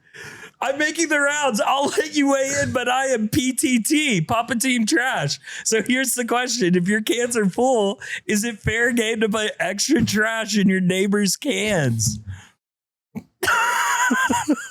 Don't get caught. I think it's ruling upheld. I see where his head's at. I think I've done it like a couple times in my life, like not anytime recently, but I've like taken trash and put it in like when it's on. This would be my take on it. If mine are full and they're overflowing and they look ugly, and it's first thing in the morning, and my neighbors have already wheeled theirs to the curb, and mine are doing this game where the lid's like up like this because I have so much trash. Yeah. I would then check their cans. Oh, they got some room in there. I'll put some of mine in there so then mine don't look crazy ugly. Yeah. I'm cool with that. But I think he's talking about midweek being like, I'll go put this over and I'll go put it in their can. Is that what he's saying? We ain't going to tell on him. I would never. We ain't going to tell on him. Have you done that? No, I haven't done anything. Like I can't. The biggest one where I'm laughing at the feeling that he has. He feels when he's going so to his alive. Because when we were, like when we were going back to when it was the snowstorm and we were going, dumpsters, taking our trash, throwing them in other dumpsters. Oh yeah, don't let me judge. I hope nobody thinks I'm judging. But I'm saying the feeling you have when you get out throwing it in the dumpster where you're like, man, is there somebody in a window somewhere seeing me right now? Yeah. And they got their phone in their hand like, I'm going to get this boy. I'm going to call the cops. Yeah, I'm going to call the cops on him. But knowing he's like sneaking over, kind of like looking around, checking, being like, and then having to make the decision, I'm good to do this. Throw it in there. It's hilarious. I need a selfie from Riker while he's doing the trash run is what I need. Or a video. Yeah. I might need a selfie video of Riker. Like he's pulling you just did the neutral commercial for bussing. Yeah. He's wanting to go. He sneaking around. And Riker, when you send in the video, wear a ski mask, whatever you need to do to keep yourself anonymous, but would love a selfie video of Riker showing us how it's done. And Riker, what you can probably do if you think they're not onto you, you do this, get him a gift. Yeah. Set it on their porch. Just with for being a great neighbor. Yeah, and maybe a written card. And maybe you allude to you putting some trash in their bins. I don't know what his relationship is with the neighbors. Sneak it in there so you can got to get it off your conscience. Yeah, exactly. If I ever felt like my trash was overflowing and I could put it in your cans, like I would feel comfortable enough to do that. Yeah. That's how much I love you guys. Do you know what we do in East? Genuinely, my neighbor's really cool. I have 2 recycles. He has 1. We each have 1 trash can. So he'll put stuff in mine. I'll put stuff in his. If I put stuff in his, I bring his bins back because they're next to each other. So if I have trash that's extra and I see it, I'll throw it in there. There we go. I'll bring his bins back. Find us some souls, Riker. He looked at me one day. He goes, "Hey, thanks for bringing the bins back." I was like, "Yeah, I filled yours up, so like, got it." And he's done it for me too. So that's our like, if we put stuff in yours, I'll bring your bins back for you. It sounds like Riker just needs to get some rapport going with his neighbors versus just sitting on the guilt. Or find a neighbor that just sucks and load them up. Load them up. Maybe that's the spot he's in. Either way, I'm pro Riker. I'm team Riker. Yeah, we're pro dads, man. We're pro dads. We're figuring it out. I have some voicemails here. You want to do a voicemail? Let's do a voicemail. This one is called Grandparent Team 6. 601 to dads. Call in, leave a voicemail. And if you don't want to call in and leave a voicemail, you said it earlier in the show. The email. Hit the email. Hit the email, 601thedads@gmail.com. Good morning. This is Heather calling from Colorado. Hi, I am Heather. currently only on episode, I'm not even sure what episode, October 8th, 2025. Hi. I started from the beginning. I am almost getting caught up. Working on it, turned on to the pod Always good. from my boys. They are 29 and currently 27. Okay. And wow. I just wanted to call in, Pizza Fridays growing up definitely was a thing for our family. And I just want to say that doing that with my boys being 29, 27, my oldest is part of PT6 for 13 months now. My other son is actually going to be part of PT6 in less than 4 weeks. Super stoked about that. But calling in to say that we get together every Wednesday for family dinner. We rotate between the houses, our house, the boys' houses, and we get together once a week, touch base with the family, and definitely creating that dinner time conversation, being around the table, growing up, watching our kids grow up and us having grandkids now. So we need a part of PT6 for grandparents because rocking this lolly position as grandma is absolutely amazing and best job I've ever had in the entire world. However, I just wanted to say that creating that family time, creating that bond, we have been doing this now since the boys came back from college, that we get together every Wednesday night for dinner, regardless of our schedules. We plan around family dinner and we are very intentional with our time. And I think it's created a bond that we have that a lot of other families don't. So it's worth creating that intentional time with your family as soon as you can, because every minute counts. And Now those grandbabies are going to be understanding that, yep, Wednesday nights we all get together regardless of what else is going on in our lives, because we love each other, support each other, and will always be the anchors for everyone. Shout out to you guys for doing such an amazing job. Appreciate the podcast. Love you. What a It's wonderful voicemail. That right there, like, for me, that's a family when they have those gatherings every Wednesday. Yeah. If I was like in their bubble, Yeah. that'd be a family I'd look at and be like, man, I want that for my family one Yeah, day. dude. Because they're a generation, they got a generational, they got the grandparents, they do it every Wednesday. Now their grandkids are going to become, like she's saying, they're going to be coming into that routine. They're just going to know, like, this is the standard, this is the intentionality Yeah. that we put in with our family. That fires me up. What do you think about G Unit for the grandparents? Ooh. Do we like that? G Unit, Grand Unit? Team 6, Grand Team 6? SAG Team 6. William. We are having William. fun. We have fun on the show. I hope you saw Deke's face when you said That was a nice voicemail from a really That nice was lady an who said she loves us. Yes, I know. We're not going to call her SAG Team 6, Will. But if they're sickos like we think they are, they're laughing right now watching this. They're giggling. Because they know we're joking. He's a jokey guy. He's hey, we're joking. What, you gonna sue him? He said saggy? What? You know what? Great idea, and we'll look into it. We'll look into it. We'll look into it. Sure. There we My go. grandma, she had hearing aids, strong ones. She'd take them out, deaf. Type where you could hear yourself when you talk to her. Sometimes, Strong? yeah. Or they'd be going out of whack, like, Grandma, do you not hear that? You got to fix that. It's like, R2D2's just going. Do that again. Do that again. Grandma, can you?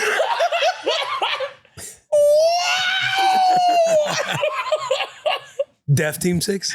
Oh, no. Deep space again. We're building a community. We're just building a community, guys. But yeah, I'm in. Raise Hell, Praise Dale is our next There we voicemail. go. There we go. Hell yeah. Hell of a segue. Boys, day one PT sicko here. The trenches just got deeper. Had my first daughter. Girl dad mode activated, boys. Got a 2.5-year-old son. Daughter was born today. We're stoked. You can hear it in The his reason why I'm voice. calling is to tell you the story of how we got here. Okay? We were close to having this baby in the car. All right? 18 minutes from hospital arrival to delivery. Okay? Cutting it that close. He's been yelling. I was driving faster than Fat Stafford on the way to a Texas barbecue buffet. Okay? Dukes of Hazzard through the intersections. I swear I heard somebody yell, "Raise hell, praise Dale," as I was going through there. But we made it safe. Okay, maybe or maybe not. Some traffic laws were broken, you know. But we made it. Everybody's happy and healthy. Couldn't be more excited. Yeah, PT6, chapter 2. Here we go. Girl dad life. Let's go, boys. Let's go, man. What a First thing I'd voicemail. say, he needs a cup of tea or something for that Well, voice. I was about to say he's been yelling. Some honey and lemon in it. He's been yelling. He was literally driving and the baby's literally coming out in the car. You keep your legs shut. You squeeze them shut. You wait till we get there. You close it up. I don't care what you gotta do. We ain't having it in the car. Oh man, he's gone through it. Oh yeah. I mean, 2 seconds into that call, I was like, there's some. We're It about might to have hear. just happened. Yeah, we're about to hear a crazy story. Like, Yeah. what's going 18 on? minutes that's tight. Yeah. That's That's tight. Top tier dad songs is our last voicemail. Hey boys, Brian from Long Island here. father of one stud 20-month-old boy. Yeah. My second baby boy on the way to Second be here at the end of August. Yeah. So we're getting dangerously close to man coverage in my house. But just listen to the latest episode. Boys, another banger as always with the dads on. But after the episode was over, a song called Hey There Son came on Spotify by Charles Wesley Godwin. And boys, it's enough to make a grown man cry. Top tier dad song. So it got me thinking, what are some of your top tier dad songs? Like me and my dad, we have Drinking Beer with Dad by Kid Rock. That always hits. But I know girl dad songs just hit different, hit that softer spot. But yeah, just wanted to know what your opinions, your top dad songs were. And, I know people say it every week, but deserves being reiterated. Thank you, boys, for all you do for this community. The wins and the losses, the highs and the lows, fatherhood. It's good to know you're not the only one who's falling short sometimes, or getting the same wins. But yeah, appreciate all you boys do. PT6 go out. Top tier dad songs. What was the song that he said? The phone kind of cuts out when he says Yeah. it. Let me try it one more time. It's over. Song called Hey There Son came on Spotify. Charles Wesley Godwin. by Charles Wesley Godwin Hey There Son. And Wyatt Flores. and Wyatt Flores. Okay. He wants a girl dad one. Yours by Post Malone. Oh, that's right. You want to cry? Yeah, you said that one broke you. Buckled me in the car. It has on 3 different occasions. Oh, But yours, throwback Kenny Chesney. There Goes My Life. oh, It's so funny listening to it now because I obviously think about my daughters. But when you think about it in high school, playing ball, Yeah. Isn't that what it was about originally? About football? yeah, it starts off that way. Like, there Okay. goes my life. He's losing his football career. Then at Yeah. the end of it, there goes my life as she's going up the stairs. Oh, yeah. That's Full right. circle. Kenny When you Chesney first feel rocks. it, I've lost everything. oh. There goes my entire life I had planned out for myself. And Boys of Fall, too. Yeah. Tell me you don't. I know you've played that a few times in the car. Boys of Fall. Yeah, Boys of Fall by Kenny Chesney. I'm sure I've heard it. It's not ringing a bell right We'll listen to it after you. now. Okay, you'll know we'll it. listen to it. It's about playing ball with the boys. It's literally what it is. It's about putting the pads He on. wants to know parent songs. You guys like Metallica? You were just talking about Kenny Chesney, and I just said Boys of Fall because I thought that would be one that That's a good one. You should He's know like- that song. he's professional So- football so- player. You should know that song. Yeah, I mean, You played ball. You should know that song. He's like, Dirty Deeds, AC/DC, dun, dun, dun. EA, Back in Black. That'll get your juices flowing for a football game. You ever heard that one? It's a good one.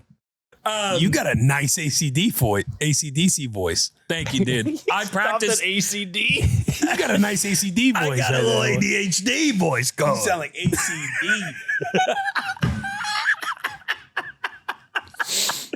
I practiced in the mirror this morning before I got to the office. You'll Be in My Heart, Phil Collins.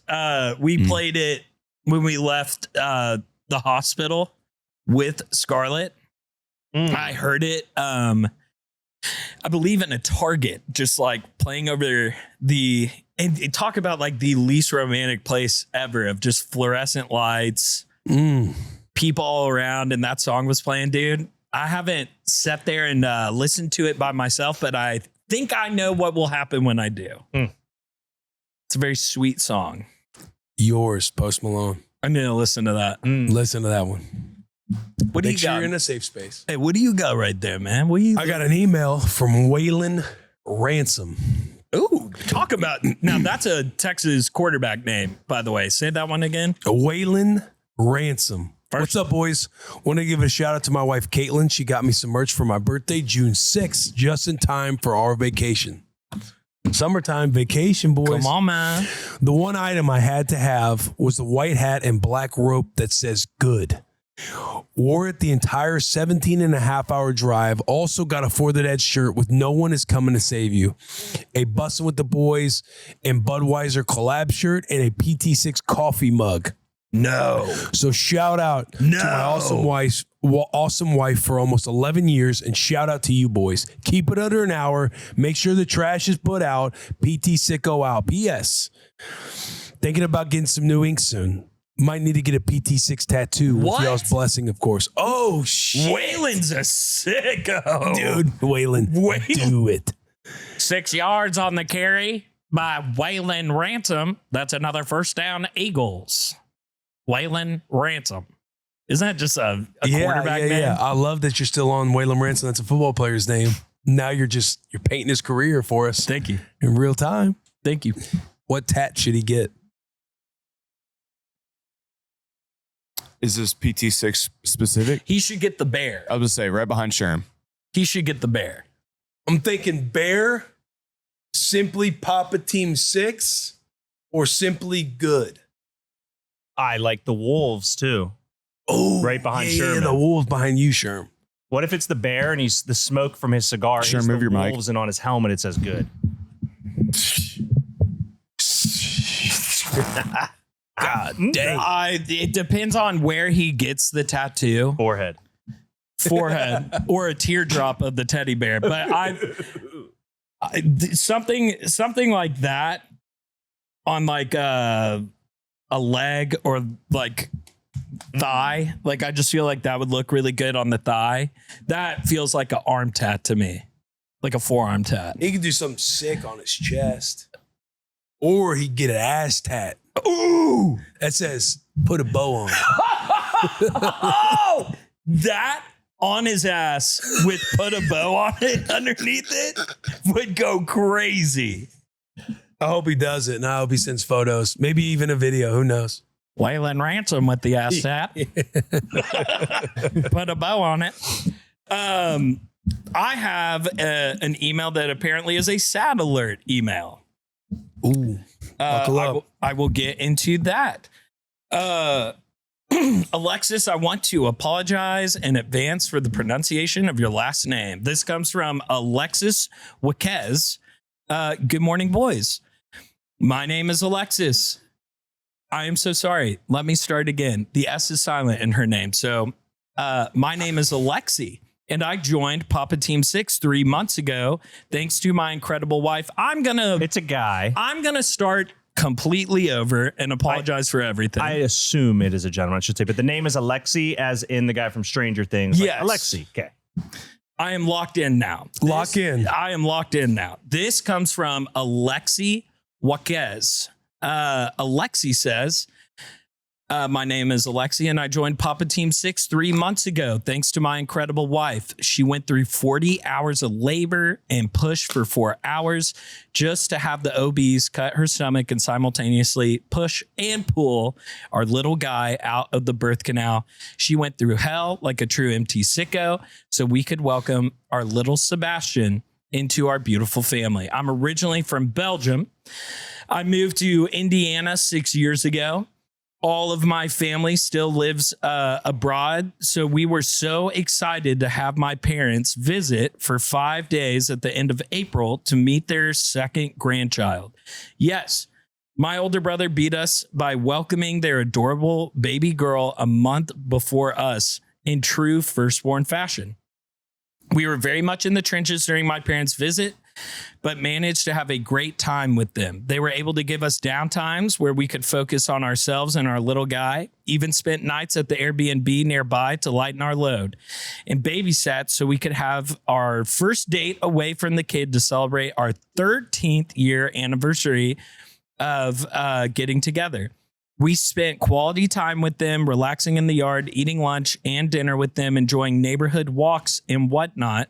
Such a great visit. However, while they were there, I started noticing that my dad wasn't all himself. He seemed very tired, dozing off on the couch pretty often throughout the day. I thought he was jet lagged and getting to the jet lag I've been getting to him. Plus, his upcoming retirement at the end of May was certainly weighing on his mind. He would also use some weird, out of place words every now and then while conversing. Think using the word clock instead of saying kitchen. It got significantly worse in just a couple days. I dropped them off at the airport with a knot in my stomach, hopeful that it wasn't anything too serious. They landed back home and headed straight to the ER to get a CT scan, and there it was, a very large mass in his brain, roughly the size of a ping pong ball with a massive edema, I believe, all around it. My parents called me early in the morning to let me know and spent the next hours sobbing while looking at pictures of our trip. The next couple of weeks were pretty intense, countless MRIs and doctor's appointments, and hundreds of video calls with Belgium trying to be present for my dad and my family, even 500 or 5,000 miles away. They were able to schedule a surgery to remove the tumor within 2 weeks, and that was a success. But then the tissue analysis came back. Cancer. Glioblastoma, to be specific. The nastiest one. My mom joked that for someone that never really got sick at all, my dad really picked a good one. True MT sicko right there with the sense of humor. So yeah, here we are. My dad started chemotherapy and radiotherapy treatments last week, and he's in for a long fight. I'm here celebrating my first Father's Day. Well, I don't know if there is also the last one I can celebrate with my dad. I'm glad my parents were able to visit before all of this happened. I will cherish those memories forever, as I'm sure they will. I was able to surprise my dad on Father's Day by telling him we'd be traveling back home with the kid in August a lot sooner than expected, which means my siblings, my grandma, and my friends will all be able to meet Sebastian. And I get to meet my little niece as well. I know everyone is looking forward to our family vacation. And if you really think about it, my dad was able to leave for retirement a month early. Good. Silver linings. Silver linings. Overall, all of this seems unfair. The old man just became a grandpa for the first time and was on the verge of retirement, only to be hit by this cancer BS. But we're only looking forward now. We'll fight this together, and we'll come out, and we will come out of it stronger. I just wanted to thank you guys for starting this pod, for providing a community to dads out there, and for the distraction these last couple weeks. Remember to take out the trash, to hug your dads, and to tell people close to you that you love them before it's too late. It matters. Cheers, Alexi. And him being from Belgium, I believe that's Vaquez, not Waquez. So I apologize for that, Alexi. But yeah, what are some of the thoughts going through your head, Will? Yeah, I'm sure it's just a wave of like various emotions, right? Sadness, anger, questioning God, questioning why, feeling like you're running out of time, and it's bullshit that your kids are only going to get to meet him once, twice, a handful of times. Yeah, not knowing how quick or how long this fight could be. I guess if I had any advice for just being in this moment, would be, what can you do right now? It sounds like there's a trip on the books that people will be at, which is great. Yep. People don't get that. A lot of people don't get that. People don't, there's a lot of people out there that don't get to see their grandparents whatsoever. Yeah. If grandpa is able to have conversation, dude, start journaling. Yes. Like, get with him on the phone when you're there. Ask him things about his past, what he loved about raising you, what you hope, advice that grandpa would give him to give his kids. Yeah. Dude, the journal thing is really good advice. I often think about my grandfather, Cha-Cha, that had Parkinson's, who was all still there. He just couldn't talk. I wish so badly that we had allowed, to write down his thoughts, to write down stories. And I'm sure that was hard for my mom, sitting there and thinking my kids aren't really getting to meet the granddad I know, but also counting your blessings of they're getting to meet granddad. Yeah, 100%. Yeah. I know it's tough. I'm not. Of course. I know it's very hard. Of course. Yeah. But also, how lucky are you Yes. Take advantage that you is what have? you're saying. Yeah. And take advantage. Like, try to do your best to compartmentalize the noise and figure out what can you do and create and stuff now. I'm in full agreement with that. I think that everyone benefits from that. The memory of your father, you and your grandkids, even your wife, dude. Like, everybody benefits from that. And yeah, also congratulations on your first Father's Day and your brother's first Father's Day. So much to celebrate, dude. Y'all get together and have a really fun time in August. 100%. It's going to be a blast. 100%. I have an email here from, let me see, Derek Stewart. Ooh. Will and Sherm. I called into the show, but it ended before I could get my whole story out. Oh, he went up against the clock. He went up against the clock. I wanted to make sure you guys got it because I think you guys deserve the credit. When I called, I was talking about how I'm a high school teacher trying to make a little extra money over the summer. I picked up a job where I'm sitting in a cubicle all day, staring at a computer screen and not talking to anybody. Since I was bored at my desk, I decided to find a podcast. I heard you guys before, but never really had the time to listen consistently. So I figured this was the perfect opportunity. While scrolling through the episodes, I came across the one where you were talking about health scares, and Will shared the story about his daughter having a seizure and finding out about it over the phone. Ever since becoming a dad, I've dealt with a level of health anxiety that I never had before. My daughter once had a serious breathing issue and had to be taken to the hospital by ambulance. It was one of the scariest moments of my life hearing that story. I felt a sense of relief because it was one of the first times I'd heard someone describe that same fear and helplessness that comes with not knowing what's going to happen to your child.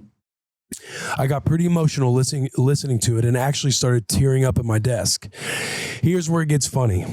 At the exact moment I had tears in my eyes, my boss walked by and asked, "Hey, is everything okay? You good?" Of course, I told him, yeah, I'm good. Because I don't really want to explain that a podcast had me emotional in the middle of a workday. #good. The funny part is, this is only my second week on the job, and ever since then, my boss has become incredibly helpful. I think he assumes I'm struggling and need some.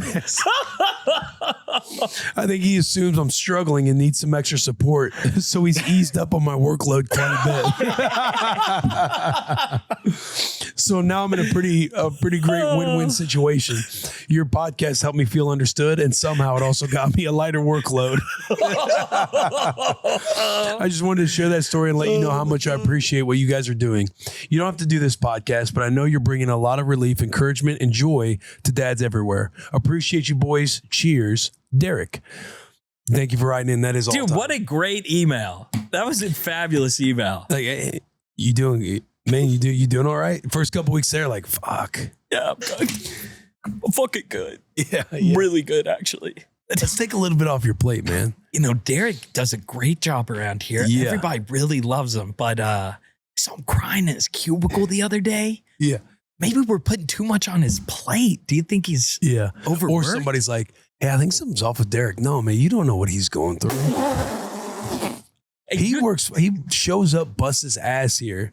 Whatever baggage he's got going on outside of here, I think he wears it at work because I saw him struggling the other day at the cubicle. So keep your mouth shut about Derek. Yeah. Why don't you give him a little extra time? Maybe spend some time with him, get to know him. Maybe then you would understand where he's coming from. Get to know what's behind the tears. He's always on these podcasts. No, he ain't. He's either working or crying. When I see Derek. Yeah, Derek, you really kind of fell into a nice little situation there. Yeah, when he said you guys deserve all the credit, I'm thinking, okay, let's hear what he's gonna say. Yeah. That we don't feel deserving of. That one, it's like, okay, yeah, we'll take that credit. Yeah, we'll take that one. Yeah. That was us. We'll take credit for the lighter workload. Yeah. we had some very kind words from the EA guys that were here. Did that one EA guy talk to you with the Ole Miss? Oh, yeah. Dude, so nice. A couple of them came up and was talking about the For the Dads pod. I was like, dang, dude. People writing in from Belgium. That's also crazy. A dad that's not even a dad yet, not coming until February 27, out in LA. Oscar. Trying to get in dad communities. Oscar. Come on, man. And G Unit. Saggy Team 6. Yeah, yes. I love that grandma called in. That was actually really cool to hear. You could hear how proud she was. Yeah, for sure. She had 2 sons that In their 20s, having kids, on the pod. and are like excited. Let me see what my boys are listening to. I hope that Fat Stafford and that one shelf are nice boys. Show your mom the show. Moms love the show. My mom listened to it on the way down. Show your moms the show. Show your parents the show. Spread the good news. This was a great sode. This was a very fun set. I know. This is probably really inaccurate, but it feels like it's been a long time since we've recorded for some reason. Just in my head. You're saying this has been a long sode? No, like it feels like it's been a minute since we've sat down and talked for some reason. And I know that's not the case. We've just been going a million miles an hour. Yeah. At all times, man. Yeah. This was like brand a nice shoots, teams, you guys building commercials. True. Like all the interviews, tight end, you coming to town, cramming in a bunch of interviews, traveling. Yeah. A lot happens, bro. And it flies. Yes. But this has been a fun sit down. It's been a fun convo. This has been good. I'm going to miss you guys over the next couple weeks. 2 weeks. I'm going to be enjoying the vacation, obviously, but I'm going to miss you boys. I am too. Keep it together here. It's just Chef and I for a little while. Like, it's us against Bussin' at this point. We're going to miss you guys. Sherm, how long are you gone for? The 2nd to the 9th. Too long. Yeah. Gonna miss you. Damn. I know. There are several guys going on some vacations, right? I Or think taking time off. so. I mean, I know we have a couple days, and so I think a couple JP guys are moving around a bit, which is good. JP's going. Yeah. I think Jack's going. Because football season is going to be a bear. Yo. It really will be. It's going to be awesome, but shit just goes fast, man. Yeah. And a lot of conversations being had here in the office just to like tease of future stuff. Like a lot of really fun community content conversations are being had around for the dads in preparation for football season and beyond. Yeah. And very excited for that too. Like that's gonna be a lot of fun. Yeah. Yeah. Hey, well, I love you guys. What'd you end up getting for Father's Day? Just super quick. Did I not talk about this last week? Did we? We did a pre-episode that was before Father's Day. Yeah, That's yeah. right. That's right. See, shit goes fast. Man. It does. Dude, it was A+. I made the comment on Bussin' with the Boys. I was like, this could be a clean take for your boy. I'm kind of liking Father's Day more than I like my birthday. I could see because Father's Day is universal. Yeah. It's like, I love attention, but when all the attention's on you, it gets a little uncomfy. Yeah. Like I love all the birthday wishes and everything else, but you're just saying thanks in response to everybody. But on Father's Day, all the boys that your dad's with and friends with, you're both saying Happy Father's Day back and forth with each other. Yeah. Kids are all about it. My wife's all about it. I woke up. So I stayed up watching I Will Find You till about 12:30, 1 in the morning the night before. Show or movie? Show on Netflix. Awesome show. Good show. Okay. Good show. You and wifey. That's a good couple one to watch. Okay. It's a little thriller, suspense, conspiracies. It's good. And but I knew Charo was going to let me sleep in a little bit. So I woke up the next morning around 8:15 on my own. Come on. With an iced Americano sitting on the nightstand with a little note from my wife wishing me happy Father's Day, saying she got the kids out of the house. She's like, go get a workout in, do your thing. So then from about 8:30 to 10:30, I'm out in the garage, solo dolo, just working out, getting a good sweat, Papa Team fit. It was unbelievable. And then they come home. We get the backpacks. They're already kind of ready to go. Kids are ready to go. We go and get breakfast burritos over at Dos Santos over in Wedgwood, Houston. We love going to that spot. Outdoors. Sicko there. Do what? Sicko asked for breakfast. Sicko DM'd me, asked for breakfast spots. I said, go to Dos Santos. Yes, bro. Dos Said it was Santos. And if you got kiddos too, like it's perfect for Scottzilla because Scottzilla, she just doesn't fucking sit down. She doesn't stay. She doesn't sit the whole meal. She doesn't. You got to let her run around. But Dos Santos, you go up to this window, get the breakfast burritos, but there's a big artistic hands that she can go and see. Yeah. It's just an open space where she can just kind of run around, eat her food. But we went and got breakfast burritos, came home close to nap time.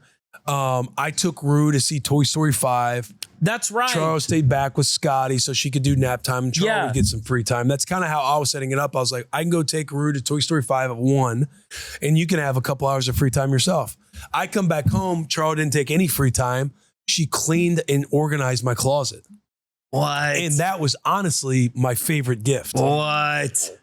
Yeah. She organized, cleaned my closet to where I can just walk in and it's just like nothing's on the floor. Like obviously stuff will probably gather on the floor a little bit. But as far as like getting like, notebooks, papers, boxes that held stuff, like situated and organized so it's just like a clean space. She did that. Then we picked up Answer. She had Answer already picked up. Answer rips. Answer rips. They had an awesome like prime rib. Yeah, they had prime rib, mashed potatoes, cream spinach, sourdough bread. We when I got home, Rue and I swam in the pool. Scotty was messing around with mom. So Rue and I had pool time. Charles got all the food ready from Answer and set it up. We ate outside and it was an A+ Father's Day. What a queen, dude. Man. That is a great Father's Day. My first Father's Day, really, really good. Got to sleep in similarly, like around that 8 o'clock mark. Yeah. And then Jill was playing music, like pretty loud from the kitchen, but like really sweet songs. Like, I wish I knew that I did now I'm when glad you I woke was up older. before 1 o'clock. Because that would have been She let me That would've sleep been in. Kind of the devastating. same. I woke up at 11:30. Dude, if that had happened again, I would have been very sad. I actually would have been like somewhat mad. Sleep in, music playing. Went into the kitchen and she was standing there with Scarlett and they have the little card in the picture frame that Deke took that picture of. It was like, Sherm won best dad ever. Congratulations. Thank you. And I didn't want to do this, but thank you. And then they got me this watch, which I freaking love it. And it had like a little engraving on the inside of it, which could be the lesson of the week. I had a lesson of the week, but life is not measured in time, but in moments. I love that. To my dada from Scarlett on his first Father's She got Day. bread That's like big that. time. She got bread like she that. hit some side hustles to get that. Yeah. I said, Jill, I see what you mean about how I could maybe do a better job on the Mother's Day stuff. Yeah, she set the bar. Yeah. She's like, here's how you do it. I said, started eating my pancakes and bacon and going, I could have done a better job on the Mother's Day. I did come over here and I go, Will, did you see Sherm's major award? He won best dad ever. And Will, without missing a beat, go, who voted? Because I didn't get the vote. Are they gonna do a recount He or said what? Sherm won an award, best dad ever. Like, Who voted? who voted? Well, where'd that come from? Was it like an option where it's like Will and Sherman? Because we do a dad podcast together. They didn't do that. But yeah, You learned how to do I learned Father's how to Day, do, Mother's Day. Oh yeah. I wish I had Mother's Day back. That's when we were coming back from that wedding. And so I had to kind of cram it in. Like I did solid at putting it all together, but just a full day of celebration. Yeah. Full day of like, you're going to do you. I Yes. got you. And I know what you mean about, like I weirdly kind of feel that way about Father's Day too now that I've experienced it. We had a funny little like text thread at the very end of Father's Day. We were just texting each other going, hey, look at us, man. Yeah. That's what I'm saying. Shit, Then man. you get to engage with all the dads. Yeah. Like, guys you think highly of, guys who've been father figures in your life, my dad. And you just get to shoot out messages saying Happy Father's Day. Yeah, I have like work acquaintances type people reaching out and saying Happy Father's Day that I could say, Dude, Nick sent me a text. say it back.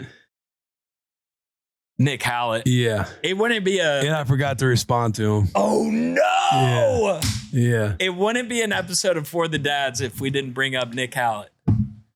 I thought He said, "Happy Didn't we do it Father's at the Day, top? Willie." We might have. because Nick walked out of the hospital wearing PT6 gear. Boom. That was Nick, right? Yeah, that was Okay, Nick. yeah, we Boom. Twice. So on Sunday, Good call. he texts, "Happy Father's Day, Willie. You're a good one. Thanks for making the For the Dads pod and brand." I forgot to fucking respond to him. No, you were waiting. And to as respond he's live on air. listening, it's like, oh, Will's just sending out Happy Father's Days to people, and he couldn't fucking Really text high quality dads that you're getting to. well written, structured I got to have these guys long I think conversations. highly of. These are like, I'm talking top tier dads out there, man. But I was like, I texted. I was like, man, because he texted the next day on Monday around 2 p.m. and he just responded to his text and goes, "Just kidding." I laughed and I was like, man, I'm so sorry. I was literally singing your praises yesterday too, and I forgot to text back. Damn. Like one of those ones where he texts and it just takes your mind, dude, Nick, blah, blah, blah. Yeah. And then I just, oh God, dad brain. Nicky boy, dad brain. Hey, Nicky boy, we love you. I told him he's got to come on Did you? because I want to say we talked about it on the pod. Yeah, we did. And he said he hates his voice too much. I'm like, yeah. we can mute him. Do it like a thing. Yeah. Yeah. He would be great. He would be great. He'd be phenomenal. Yeah. But Nick, happy Father's Day, man. Happy Father's Day to all the dads out All there. the dads. Happy belated. Great so. Great sewed. Great sewed. Take out the trash. Take out the trash. Like Enjoy- and subscribe. Yeah, and enjoy your vacation. You as well. Thank you. Have fun, dude.